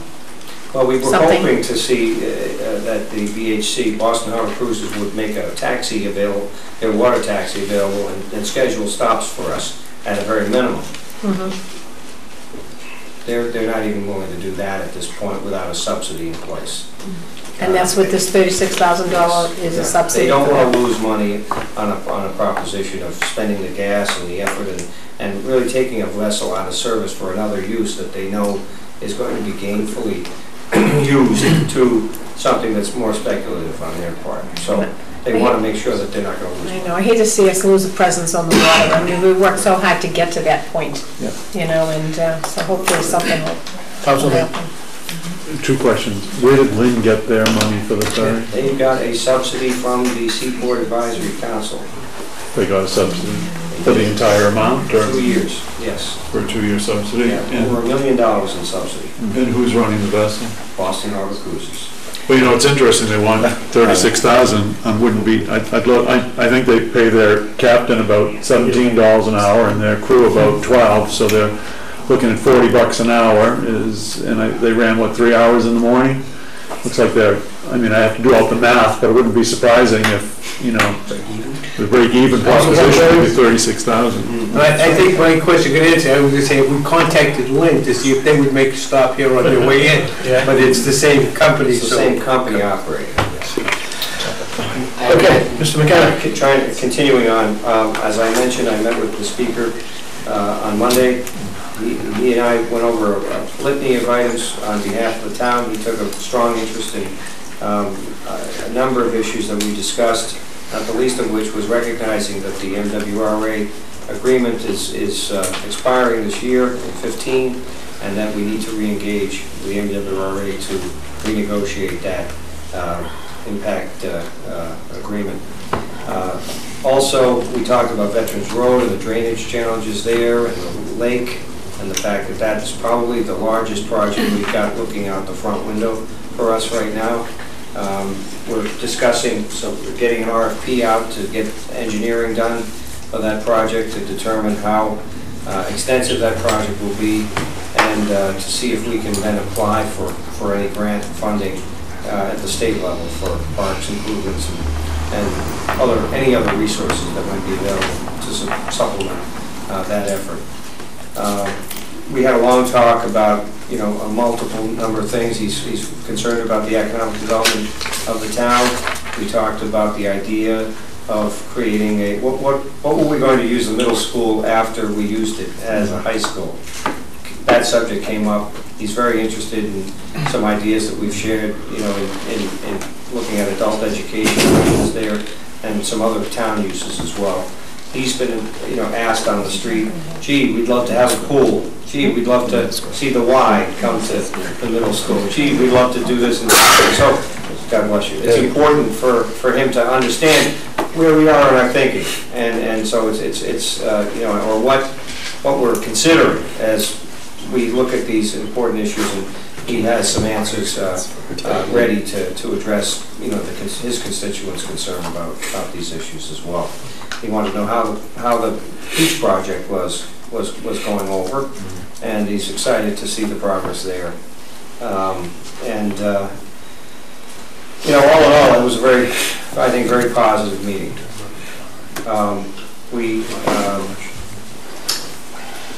We understand that the school committee last Monday evening, I believe, voted to declare for an interim period the high school property turn it back to the town. Undesignated for public education purposes, I think.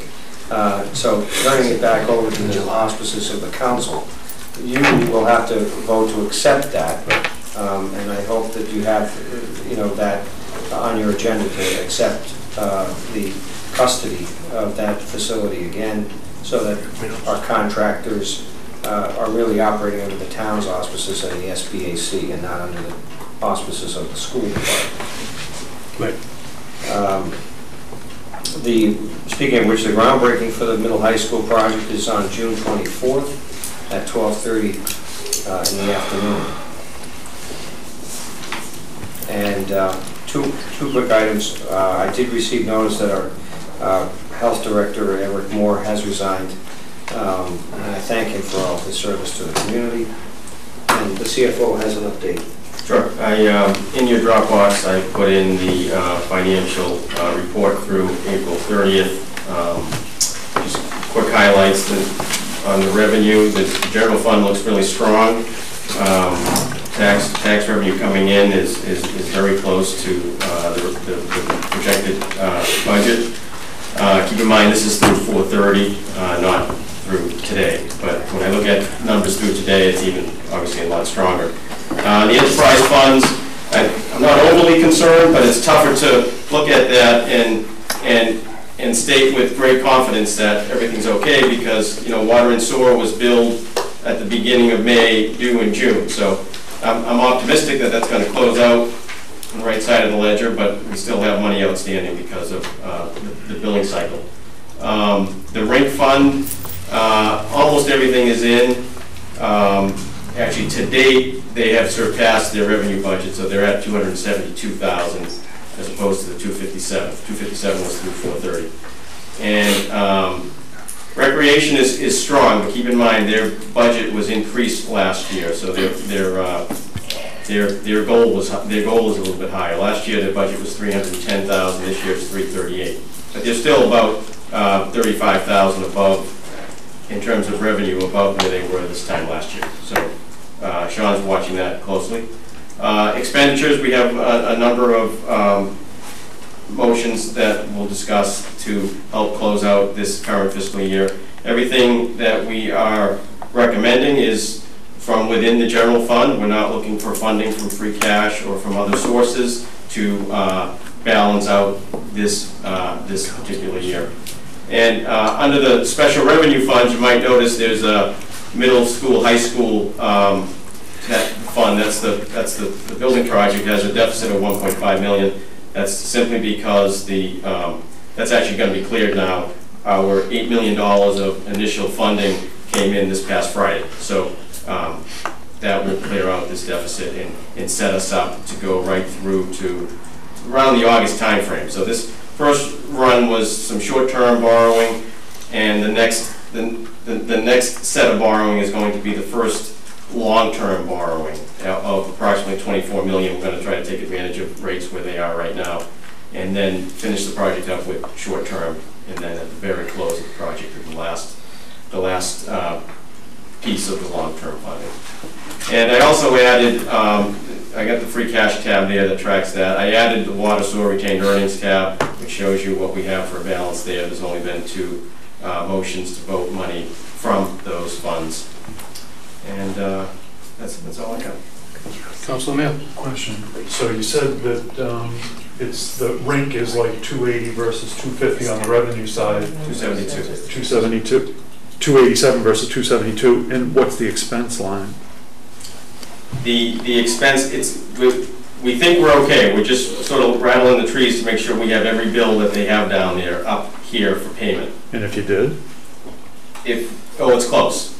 It's close. Yeah. Break even? No problem. Yeah. Okay. That's the expectation. And on the other side, they had 35 on revenue, need I ask? Are you talking about rink now? Rink, that was, rink you say we're looking to break even for the year.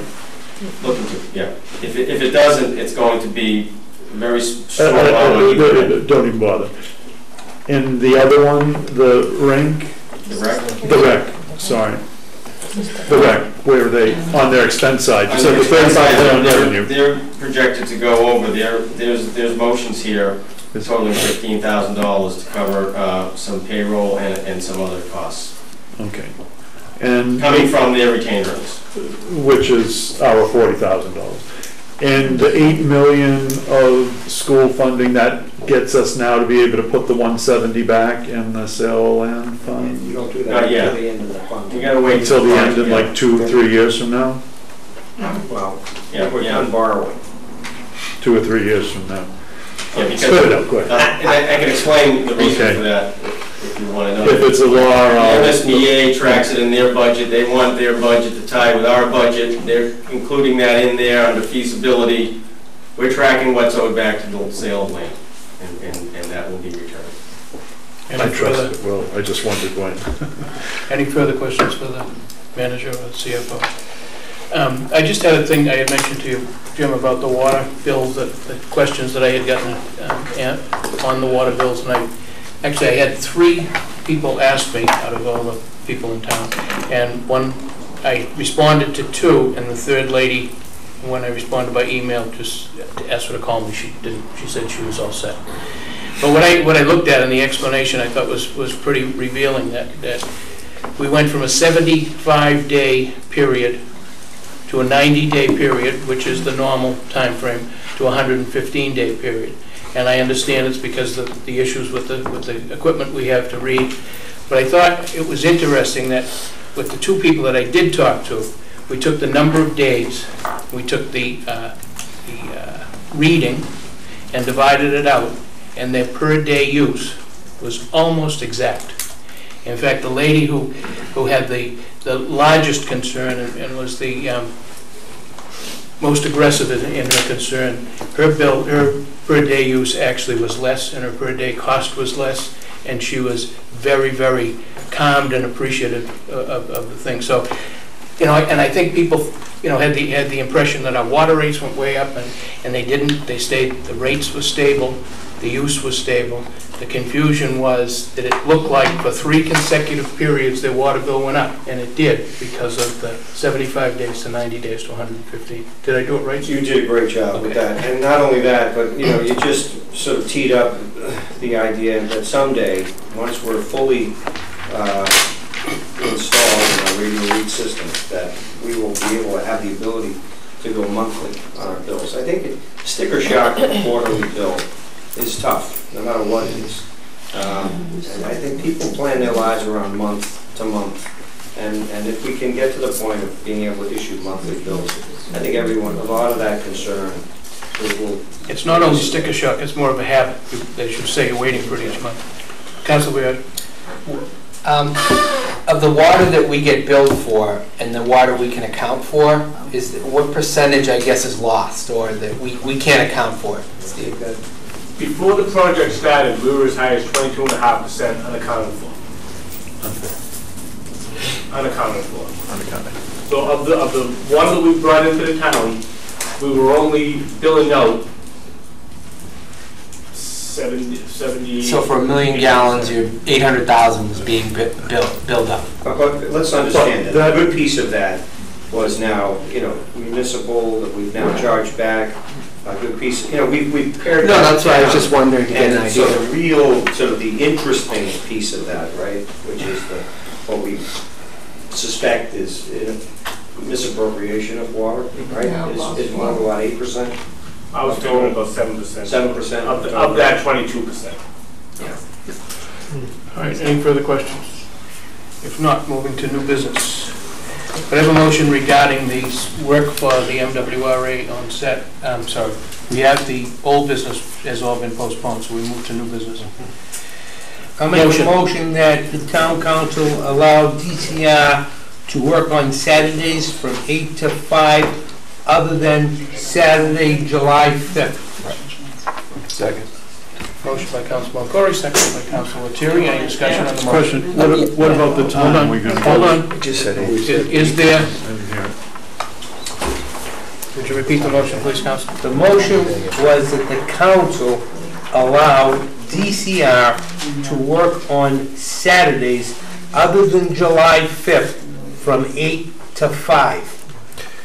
And I would second it with an amendment that it not include trucking. All right, let's I second think it. that's already in their letter, though, they're not looking for trucks. It's not in their letter that they're not, it's to confirm. So if you I'll second want, it for purposes of discussion. Right. okay, second it for purposes of discussion. Do you want to make Yeah, an I'd like to amendment? make an amendment that it not include any trucking. Second. So the motion has been made and seconded. Now there's an amendment that it not include trucking. Is there a second to the amendment? Second. Councilor Sanford, is there any discussion on the amendment?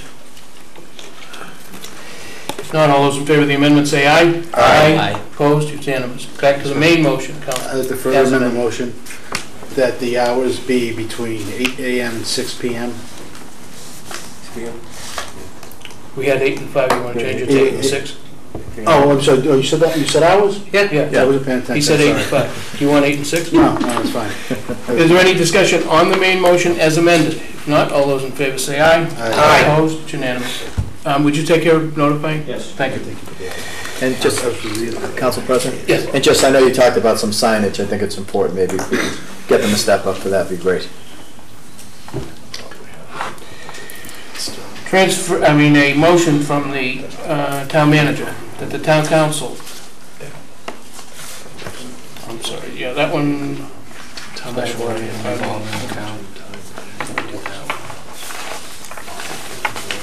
Just a senior work. A motion from the town manager. They move that the town council approve a budget transfer of $12,000 from human resources personnel account 011-5351-511100 to a new article to fund legal services associated with derelict property disposition or take any action relative thereto. Could I have a motion? Motion. Motion by Vice President Del Vento, second? Second. Councilor Sanford, any discussion on the motion? Question. Yes. So if we go after derelict property, do we ever see that funds come back? Precisely. And then this is priming the pump on about half a dozen properties that we're looking at to be able to go through a process, a legal process, to impose guardianship on these properties and to enable us to impose liens and to recoup any costs that we have incurred to go through this process. On the motion, any further discussion? And these are the ones that you were talking with the health department with Mr. Legisi There are different buckets of properties, okay? Some are what we call tax title property. Others are being dealt with through the property owner, or through a property of derelict property process with the police chief and the inspector. I keep getting his title wrong. Commissioner of Inspection Services. These properties that I'm talking about would go to the attorneys.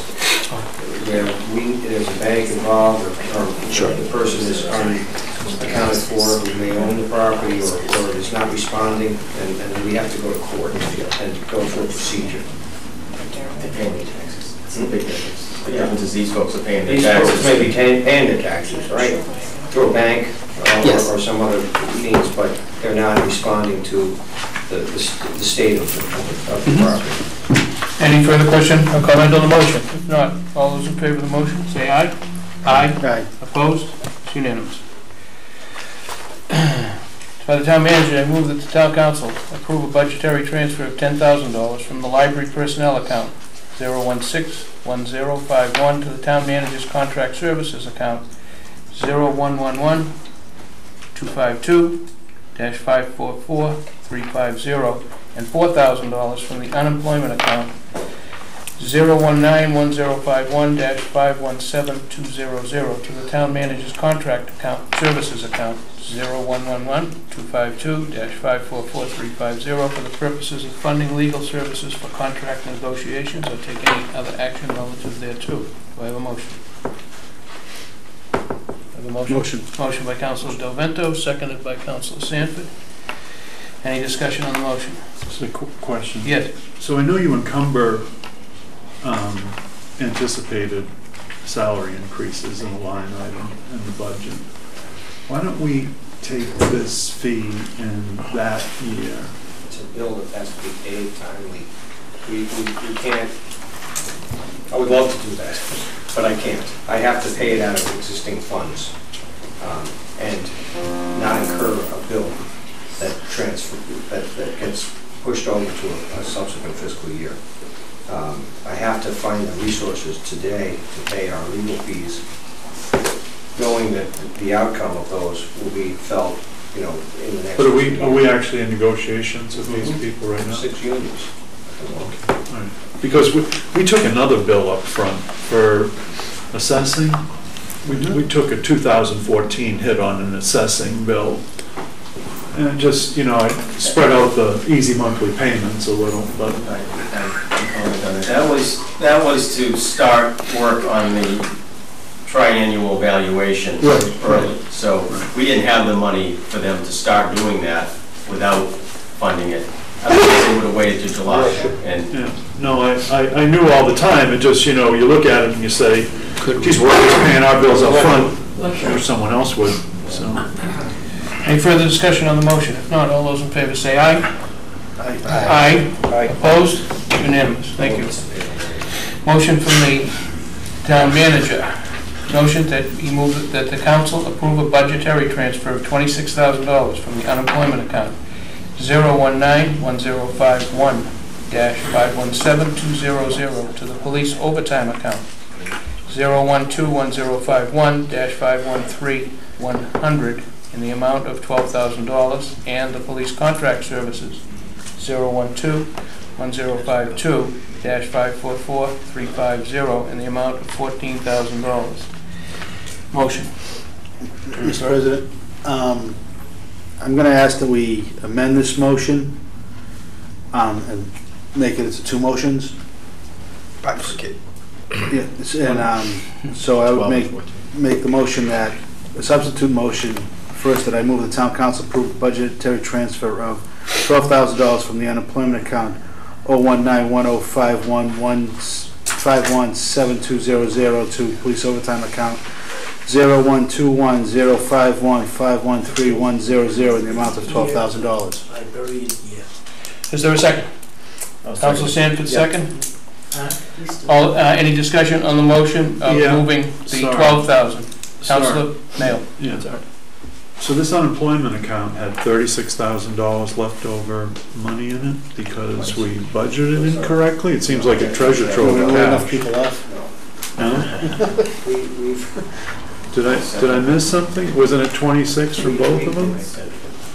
We have, we've been very aggressive with moving our unemployment expense this year so that we have more available balance. 9 out of 10 of the expense is usually school-based. So a shout out to John and Sarah for being fastidious in terms of our reports on unemployment and going after and getting corrected a number of liabilities here that were lagging. And so I got to tip my hat to him. Because traditionally we would see an expense in the magnitude of, well, like $70,000 to $80,000 of unemployment annually. of expense, and Yeah. 9 out of $10 was a school expense. This year, you know, you've got to watch these things, and you've got to see the reports come from the state, and see who applied, and what the circumstances were, and appeal if you can, or understand if folks got other positions in other districts, that they, you know, need to report that back to the state. And there's a lag of information, usually that's a good quarter's worth of lag, that you have to go back and fight for.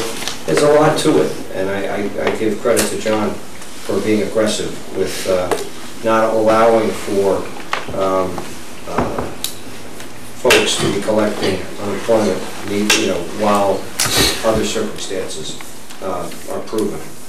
So that being the case, and considering his diligence will continue to get even better, that's $40,000 out of 80, no? It's very, each year is a different year. We know what our tradition is for this fund. I would be reluctant to roll it back without a 3-year average of success. But I do think that, you know, we are making sure that all of our teachers are certified.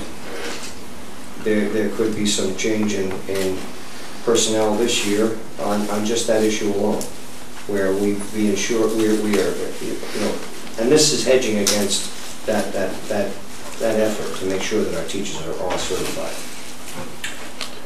So next year, if we get 40 grand back, we'll roll it back? It'll go back to free cash, and you'll have it there to spend. Is there any further discussion on the motion to transfer the $12,000? If not, all those in favor say aye. Aye. Opposed? It's unanimous. Council Diligent. I move that the town council approve a budgetary transfer of $14,000 from the unemployment account 01910517200 to police contract services 0121052544350 in the amount of $14,000. Do I have a second? Second. Second by Council Sanford. Any discussion on the motion? Not, all those in favor say aye. Aye. Opposed? It's unanimous. Motion by the town manager that the town council approve a budgetary transfer of $30,000 from the council reserve account 0111052-576100 to the Veteran Services Contract Services account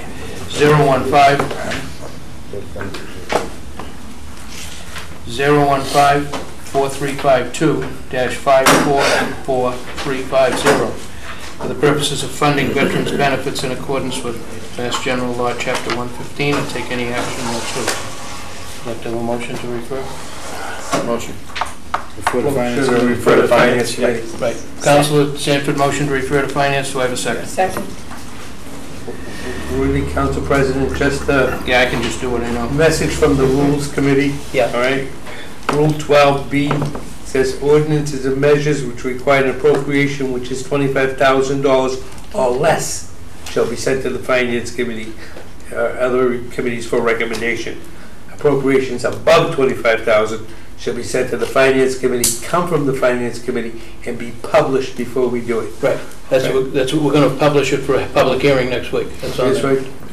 But everything under $25,000 is also supposed to be sent under 12B, but Right, but there's no objection there. okay. Okay, right.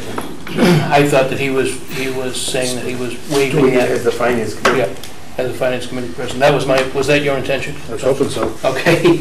So, motion by Council Sanford to refer to the Finance Committee, and we will advertise and have a public hearing at the next regular meeting. That was the 30,000. Okay, and on the next two items, I want to move them a little bit out of order and go to establishing the fund before we talk about putting the money into the fund. So, there's a motion by the town council establish a sewer enterprise capital stabilization fund in accordance with Mass General Law 44, Section 53F, 1/2, for the purpose of funding the sewer enterprise capital improvement fund or taking any action relative thereto. Do I have a motion? So moved. Motion by Councilor Barone, seconded by? Second by Councilor Boyage. Any discussion on the motion? If not, Jim I'm sorry, Mr. McKenna. Yeah, I'd like to recognize Councilor Boyage on this. You know, we we had a talk last week, I believe, right? And I think what Council Boyage brought to our attention, the sound policies of having stabilization funds for our general fund and capital funds. We also should do the same for our enterprise funds. And then we dug into it, and lo and behold, in section 53, F&1/2, it's very clear that monies that are retained need to be directed towards a stabilization fund or rate relief, not anything else, but those two things.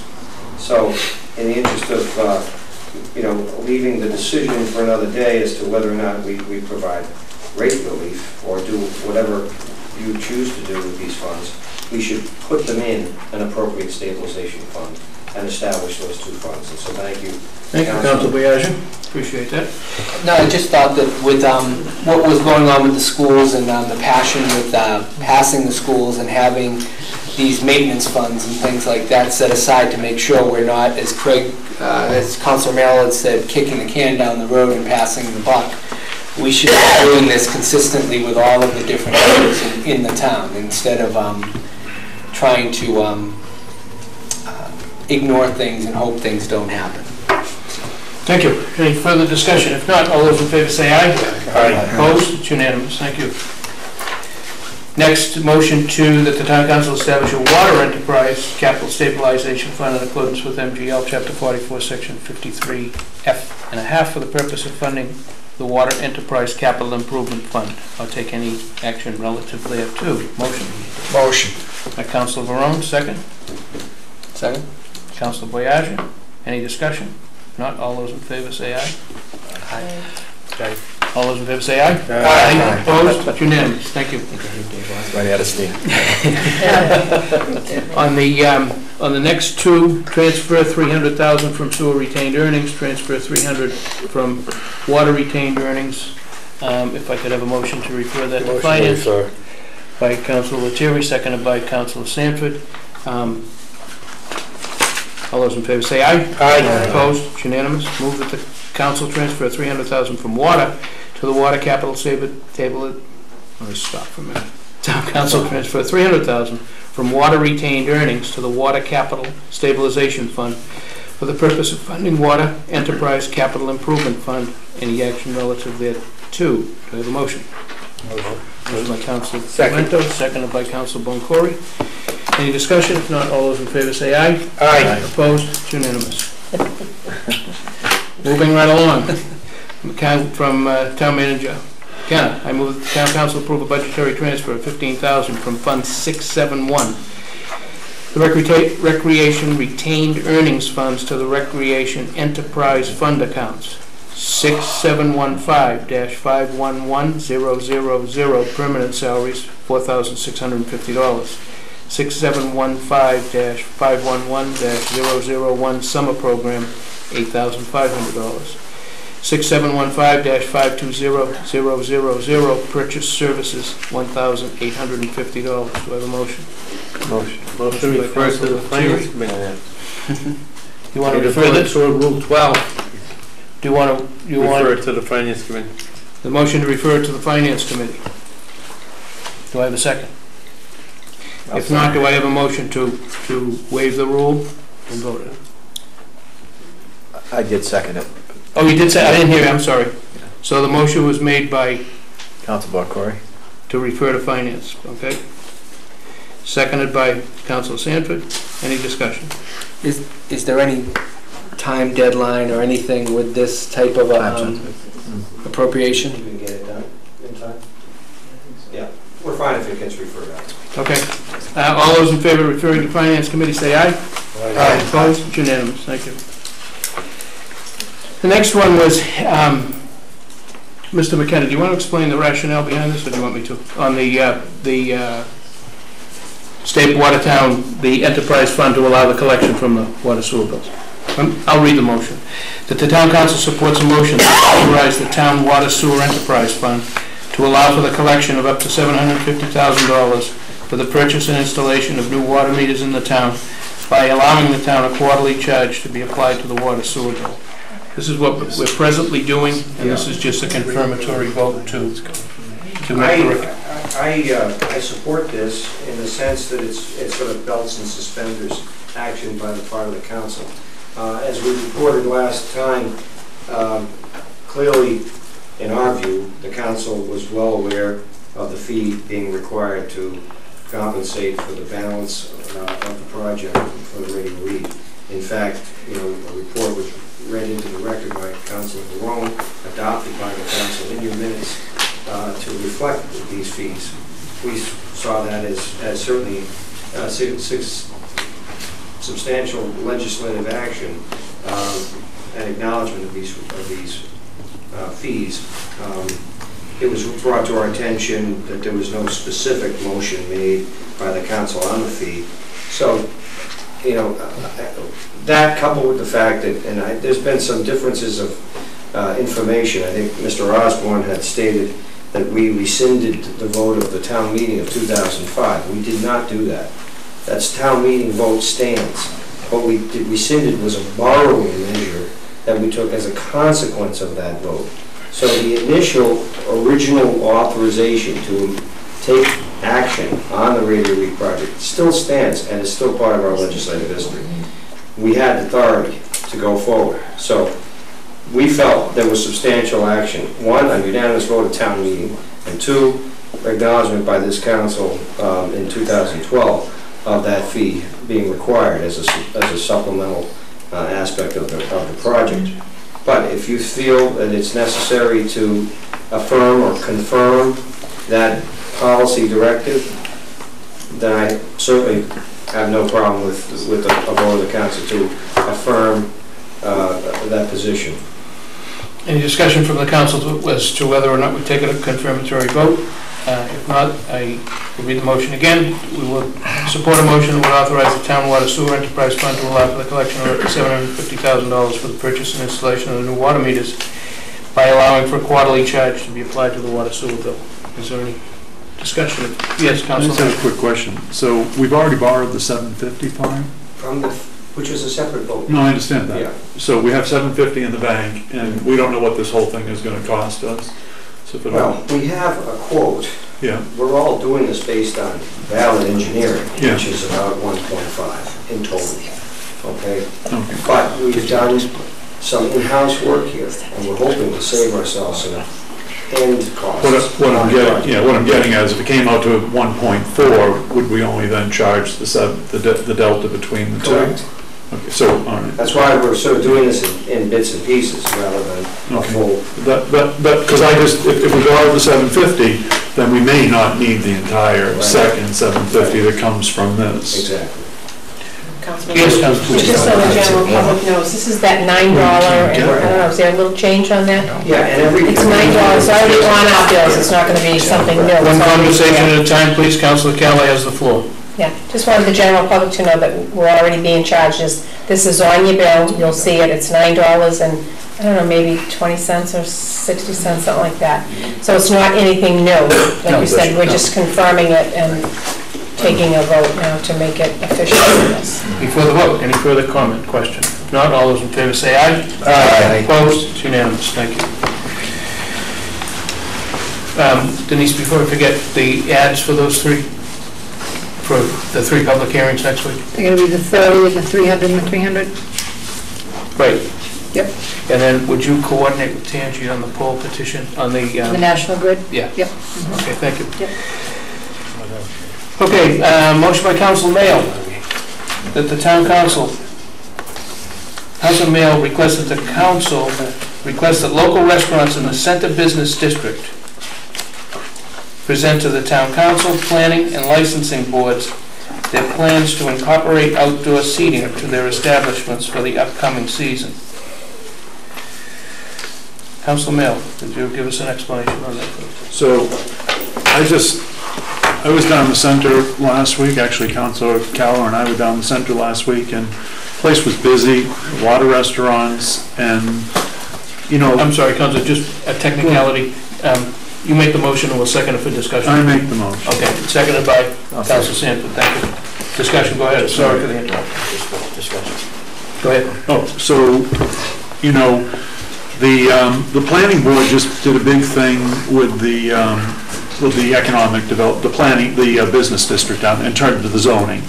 And, you know, there's a lot of work for the town, but what I thought wouldn't be a bad idea is if the restaurants down there want to present an outdoor seating plan, they should present that to us, because I think in some cases, you know, around Blackstrap, I think they actually have room for tables on the sidewalk. And in front of Hong Kong Dragon and La Siesta, I would be willing, you know, to have them come to us and say, hey, we want to build a little deck out. We'll take 1 or 2 parking spaces and build a deck and have outdoor seating. And the Casbah has a spot. And I'll tell you something, lots going on down there. You know, we were there on, what, a Tuesday, Wednesday night? And geez, there was no parking, everything was busy. And if we're going to do some business, you know, let's give them the opportunity to come to us with what they want to do, and then we can vote it, and we can do it for a year, see if it works, and go from there. So that's my original thought on the deal. Any discussion? Yes, Council.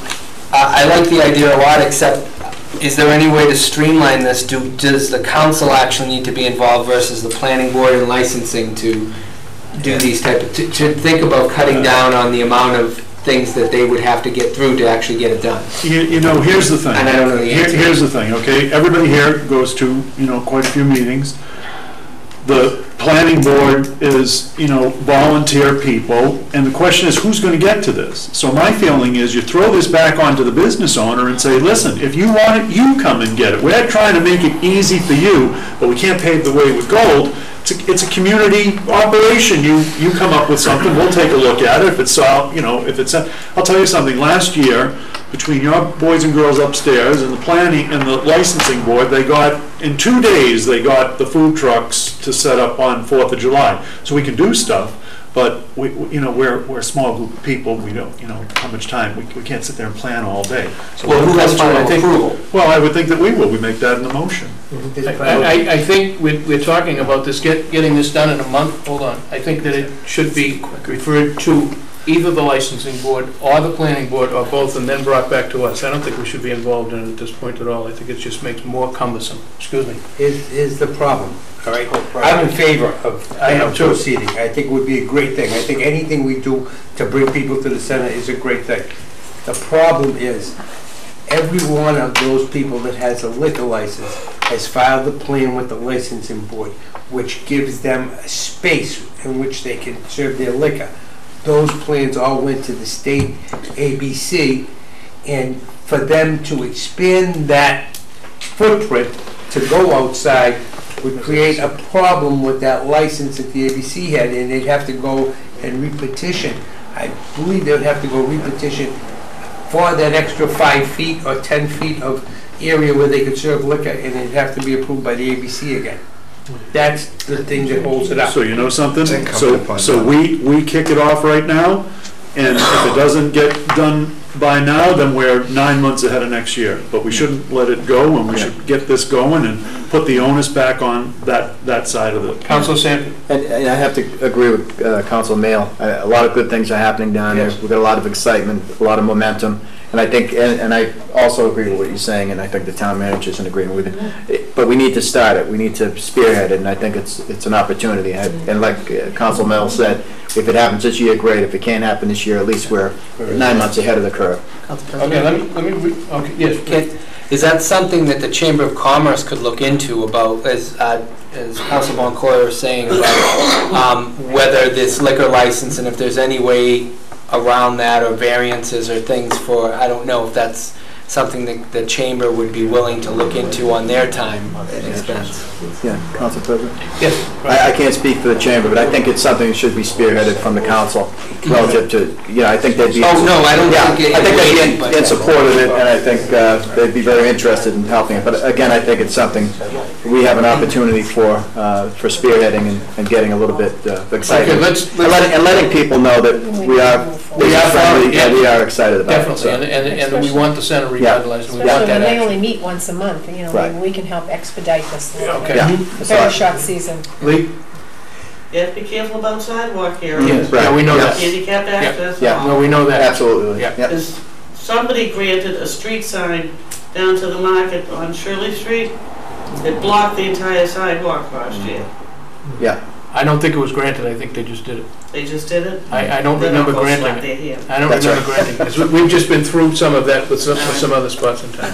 Okay, let me read them, Can I just ask a question about, if the council has no objection. I'm sorry, in relation to this, if they're sitting on the sidewalk, did you say that the restaurants were going to allow drinking on the outside seating? That's the Isn't next that a motion. violation of the public drinking law? That's the next motion. Oh, I'm sorry. All this says is to incorporate outdoor seating in their establishment. That's all this says. All right, any further discussion? If not, let me read the motion and see if it's in the proper form that people want. Motion by Councilor Mail, that the town council requests that local restaurants in the center business district present to the town council, planning and licensing boards, their plans to incorporate outdoor seating to their establishments for the upcoming summer season. That was a motion by Councilor Mail, seconded by whom? By Councilor Sanford. Is there any discussion? I'd like to make an amendment. Okay.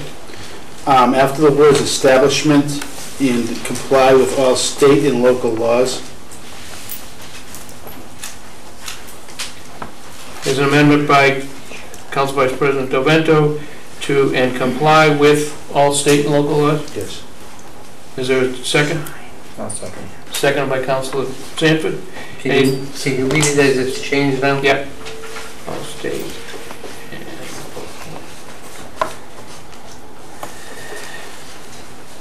That the Winthrop Town Council requests that local restaurants in the Center Business District present to the Town Council, Planning Board and Licensing Boards their plans to incorporate outdoor seating to their establishments and comply with all state and local laws for the upcoming season. Upcoming summer season, sorry.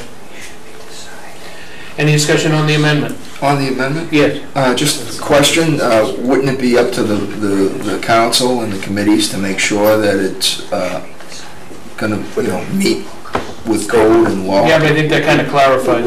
Sorry, go ahead. My time, with all due respect to getting this done, I don't want them coming in and say, oh, I didn't know. I want them to come in with a plan. Yeah, fair enough. Excuse me, Councilor. This also includes Michael's Mall area and all of that. It says center business. That is zoned as center Yeah. business. As defined, excuse me, through the chair there, Yeah. but as defined by, was it the Collins Center or the? So it's in the zoning map. It's in the zoning map. There's a zoning map. Yeah. Is there any further discussion? If not, all those in favor say aye. Aye. Opposed? It's unanimous. Thank you. Councilor Mayo, to amend the restaurant liquor license. Motion by the town council. A motion that the town council change the town bylaw law. Getting late. A motion that the council change the town bylaws to allow restaurants to serve alcohol without the requirement of food service during the visit to an establishment or take any action relative thereto. Do I have a motion? I'll make the motion. Motion by Councilor Mayor. Second. Second by Sue, second. Rich, okay. Yeah. Any discussion? Shouldn't it refer it to the Rules and Ordinance Yes. Committee? I'd like to use my right to postpone this since it's the first time coming before us. Rather than refer it, would you rather, okay? We'll postpone it. You'll refer it. Councilor Lettieri has exercised his right to postpone. Done. Can I ask one question? Yep. Can we have either the Rules Committee or the town manager check with legal? Because if I remember right, this may require a referendum vote by the town. The change of our liquor law. Okay, that's been postponed to the next meeting. Public comment. We had another motion that was going to be coming to us about accepting the middle school and high school. Next meeting. All right. That'll be in the June meeting because they're not requesting it until the 24th. Okay, I want to discuss something about that though before, because I know that Malden built a high school and they hired Gilbane to build their high school. And I believe that's who we're hiring to build our high school. And I know when Gilbane built the Malden High School, the Malden City Council passed a vote that 30% of the workers on that project had to be residents of the city of Malden. And it disturbs me that we spend hundreds of thousands of dollars and going out with on lawyers, engineering firms, and consultants, and we've been doing this quite a bit lately with all the projects that we've been going on. This is one opportunity for us to get some money back into Winthrop. And we have competent, capable, I'm sure, people in Winthrop that are carpenters, that are painters, that are plumbers, electricians, construction workers, laborers. I'd like to have the city, this council, put a vote in that 25% of the employees of Gilbane, before we accept this project and accept it back to the town, be employees that are residents of the town of Winthrop.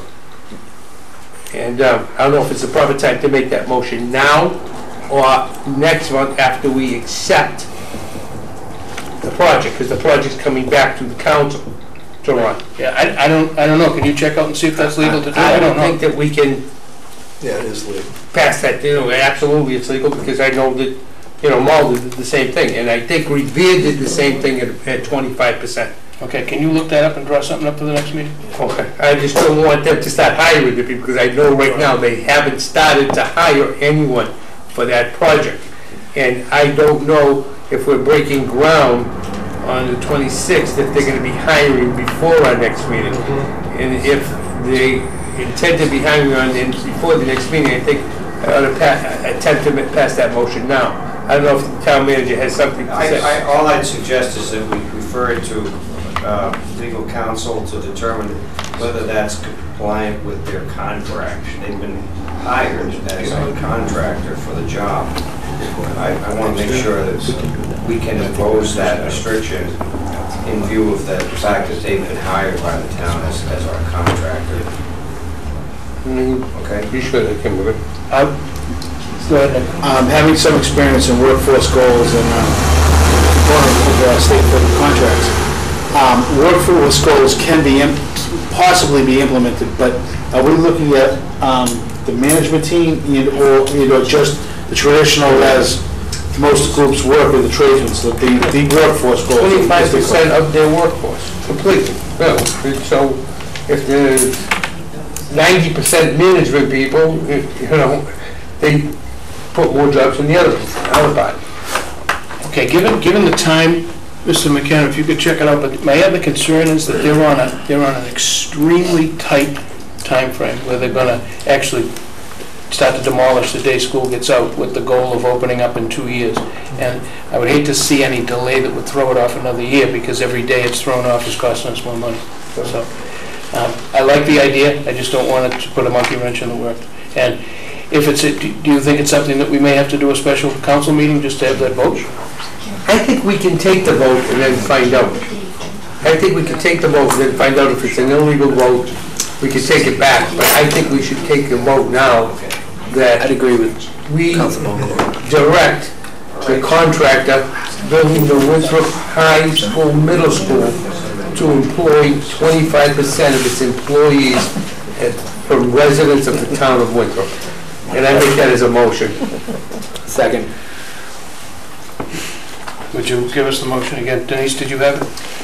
Yeah. Oh, yeah, it's to employ 25% of employees. Yeah. Motion by Council Boncory, seconded by Councilor Brad. Okay. Any discussion on that? Nick? I really agree with the concept wholeheartedly. I'd like to change the percentage. 25% is extreme. Most federal and state guidelines average from 6.9 to 15.5%. City of Boston runs at 12%. I know all the good 30%. I know they did.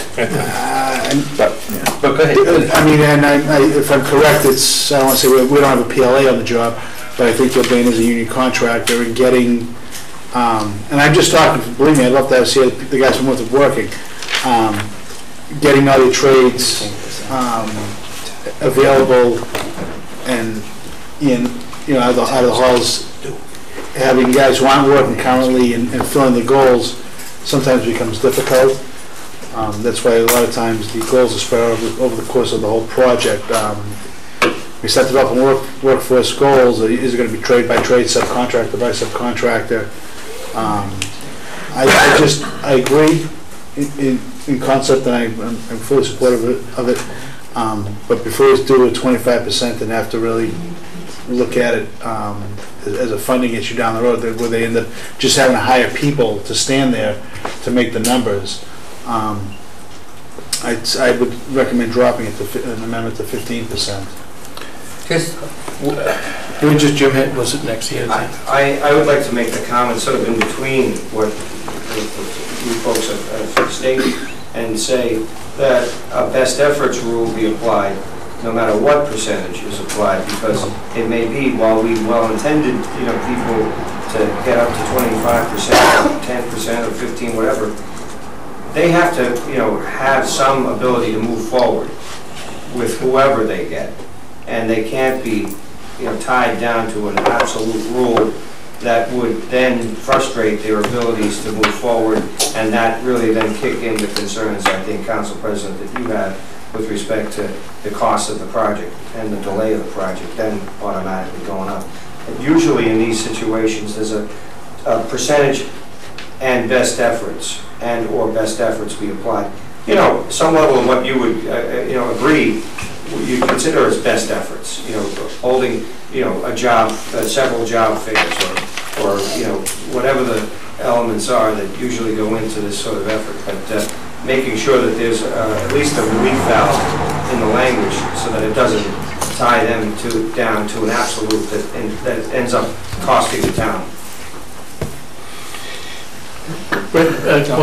I was just saying, this is something that should be a discussion in a subcommittee meeting, or possibly, a little bit more research before we vet it out. Anyway, Jim, as our representative on the... I agree wholeheartedly with Councilor Varone, and I think it should be also discussed at the School Building Assistance Committee. And I just think it's too important an issue to just quickly come up randomly with a number, because we have no idea. I understand, what Malden did, but I don't want to jeopardize this project in any way, shape, or form for the times of delays or cost. And I just think, that we should. I would like to. One at a time. You said. I would like to have the School Building Assistance Committee look at this, and also possibly refer it to a subcommittee, but I don't want to delay it any more than I have to, but I don't think we're in any position to just vote this right now. Yeah, I don't want to delay the project at all, but I want to get it in their head before they start hiring for the project. And that's the problem that I'm worried about. If we don't make it clear here, I mean, the contractor can come before us and say, hey, I can't meet that, why don't you let me have 15% or 10%? But let him come to us after we make a rule and say, this is what we want. And if he can't do it, he'll come to us and we can amend it later. But I think we need to put it down in writing now before he starts hiring. Because once he starts hiring, he's not going to fire people to meet our kind of quotas. You understand? Council. I would move that we move this issue to rules and ordinance for better discussion. Second. Motion's been made and seconded to move. Is rules and ordinance the right place for this to go? I don't think it is. It would be a rule. Probably doesn't. Would it not be a rule or an ordinance for the town? There's a motion made and seconded that it go to rules and ordinance. On the motion to send it to rules and ordinances, is there discussion? Councilor. The first time I can have a meeting is 28th, and we're not going to have another meeting till the 3rd. One discussion at a time through the chair, please. To pass it. And my concern is, does he hire people before June 3rd to start demolishing on June 26th? That's my concern.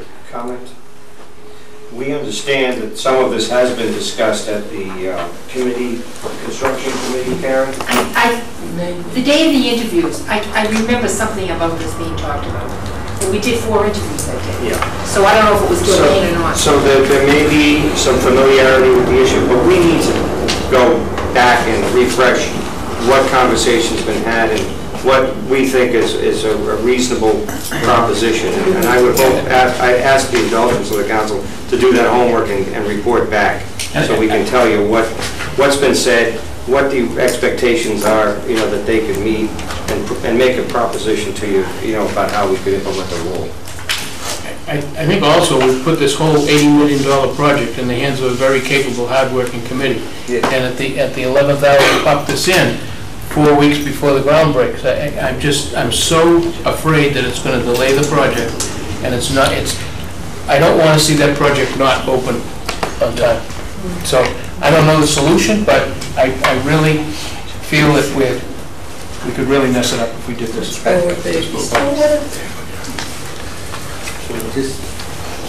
Yes, sorry. Just one question. Have we executed the contract with Gilbane yet? Yes. Then we'd have to somehow amend the contract, which would take financial compensation. We may have to look at that. All right.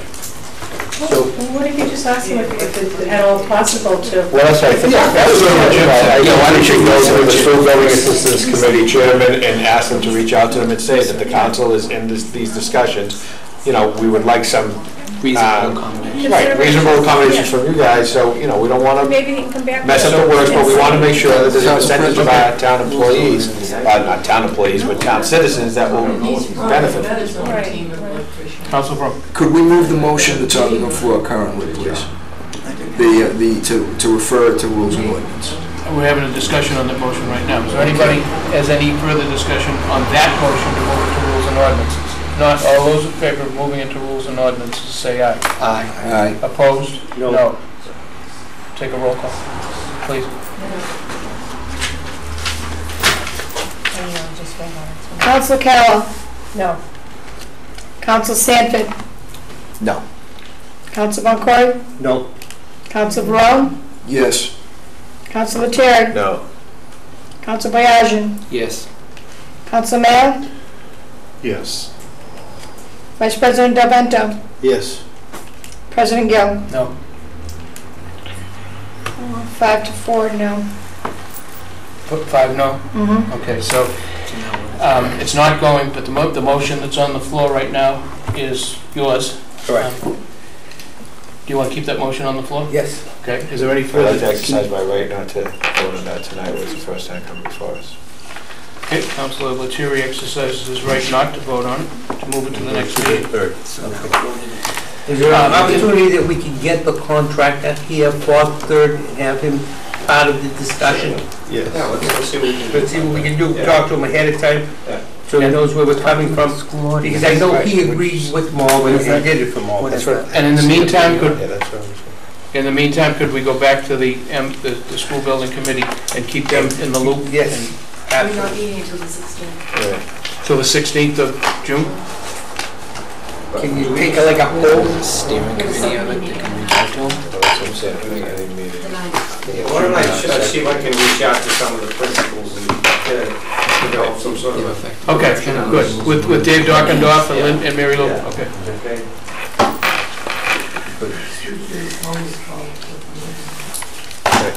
Council. Okay, yes. Can I go back to Councilor Mail's motion regarding the outside seating? If there's no objection from the council, we'll go back. Go ahead. This is a thought, and I think we should be fair to everyone. There are other restaurants that are not in the center, and if perhaps they're interested in doing some outside seating, I mean, they have the same, opportunities as the center businesses to come. Are they going to be coming to the council to request permission? Or, I mean, you have like, you have different districts. Cafe Rossetti's up at the beach. You have some restaurants on Shirley Street. Oh, we could have a motion to reconsider by someone who was on the prevailing side, which was everybody, I believe. Doesn't bother me. Would you like to make a motion to reconsider the previous motion? To include Yes, to include, Okay, so- yes. other business districts. Yes. All those in favor of reconsidering, the word center business? we'll take out the center business district and put in all business districts? Is that? Don't need it, no. Oh, we don't need it, okay, all right. Just take that out, you don't need it here. All right, so we have a motion to reconsider, and on the reconsideration, we will just take out the word center business district. Yep. All those in favor say aye. Aye. Opposed? It's unanimous. And that would be any restaurant then? That's any restaurant, right? Correct, which makes sense. Yeah, For any yeah, time. yeah. Hospitality, yes. For any day part either. Mr. President? Yeah. I think if we're going to go with this, though, we do need to have the town manager establish a fee. Not that I want to charge anybody for anything, but there has to be some type of permitting, some type of structure to do this. So if he wants... You know, they do They this already in have a Boston, they do this in All over. Cambridge, they do this Salem. somewhere. Let me go see what's out there in terms of models. Because in reality, they're going to be on town property. Yeah, You might- and we so talked in that- about this, that we may need to, you know, be involved in defining proper spaces as Ms. DeJonas points out, you know, there are other issues, public safety and the like. So we need to define areas and be involved in the definition of these areas from a land use and legal perspective. Council Boyard. I know that our new inspector, the Commissioner of Inspectional Services has a lot of experience in Chelsea with the restaurants and the development of these type of things. That might be someone to go to and ask. My goal is to get this done. businesses to think about expanding beyond the norm and bringing some extra light. So, you know, if it happens that it works for some restaurants and not for others, if some choose it and not for others, just say, you know, too often we hear, you're trying to hold us back. Well, I'm just saying, if you think we're trying to hold you back, you bring us something and let's make it work for you. Thank you. The last item on the agenda is to appoint Councilor Boyage to the Input Hazardous Noise as a liaison. Motion by Councilor Stelvento, seconded by Councilor Sanford. All those in favor say aye. Aye. Opposed? It's unanimous. Public comment. Thank you, Richard. Thank you. Public comment? Seeing none, do I have a motion for? There will be a Rules and Ordinance Committee meeting on the 28th of May at 7 p.m. And we'll discuss the Placedead Maintenance Fund. Give that time again, please, sorry. 28. 7 p.m. In here? 7 p.m., whatever room she can get. Yeah, for the housing. And Give a we're going meeting. to have a finance committee. There's a meeting that night. Yes. There's an economic meeting that night. On 28th at 7:30, the same location, for all the items that refer to finance tonight. While we're on the calendar, Yeah. while we're on the calendar tomorrow, there's a senior luncheon at the senior center, and there's a housing authority forum both tomorrow. May 26th at the cemetery is the Memorial Day ceremony, as Stephen mentioned. May 30th, Pond Street mulch. Next council meeting, we vote on the budget, and then the 3 school issues. The 6th is graduation, the 24th is groundbreaking, and the 28th is the Viking Pride fundraiser for the last day of school. Yeah. The last day of the building. Council President, there may have been a conflict, just go back from a conflict relative to the meetings, and Council Mail? On the 28th is that economic. Yeah, there's the economic, You're on, with the Collins Center, yeah, which is the, so that when we takes can the- reconsider it. We can Can you reconsider. reconsider those dates? It was I like rules. it. It was rules. Nobody's on rules, that's on economic. I can't make the 28th anyway. Yes, but people don't want to go vote. Yes, I'd like to attend. Yeah. Can you guys change? What time? I could go earlier. Jim, you'll be in the We got a parade, shot right? next week. How about Tuesday? We gotta, yeah. 27. And Council President, what was the Viking Pride fundraiser? The Viking is the 28th. I can't, 28th. June. That's the last function in the building. Yeah. You know, that's the big shindig. That's It's gonna be Tuesday. fun. What's We'll have more that? details on Rules? that next time. I could do the This 27th. is Saturday. You do this 27th at 7:30? Yes. Change the rules of evidence to the 27, 7:30. 27, The finance 7:30? committee? You're still gonna be Move 7, it to 7:45 this way. so you're gonna change yours till the 27th also? So we'll do them the same day, Same half day, hour apart. 7:45, okay. So who's? 7:30 and 8 o'clock? You go 7 or 7:30. 7:30. Flip the coin, which was up first. Well, she's got a Just bill. 7, yeah, whatever. 7:30, finance, I'll do Rules are 7:30. on at 7:30. thank you. 7:30. That's why I mean. That's right. Okay, cool. Finance is 7. Yep. Okay. 27. Thank you. What if we haven't finished something? And then 28 is F&I. Is there anything else anything else? Mr. President? No, it's it.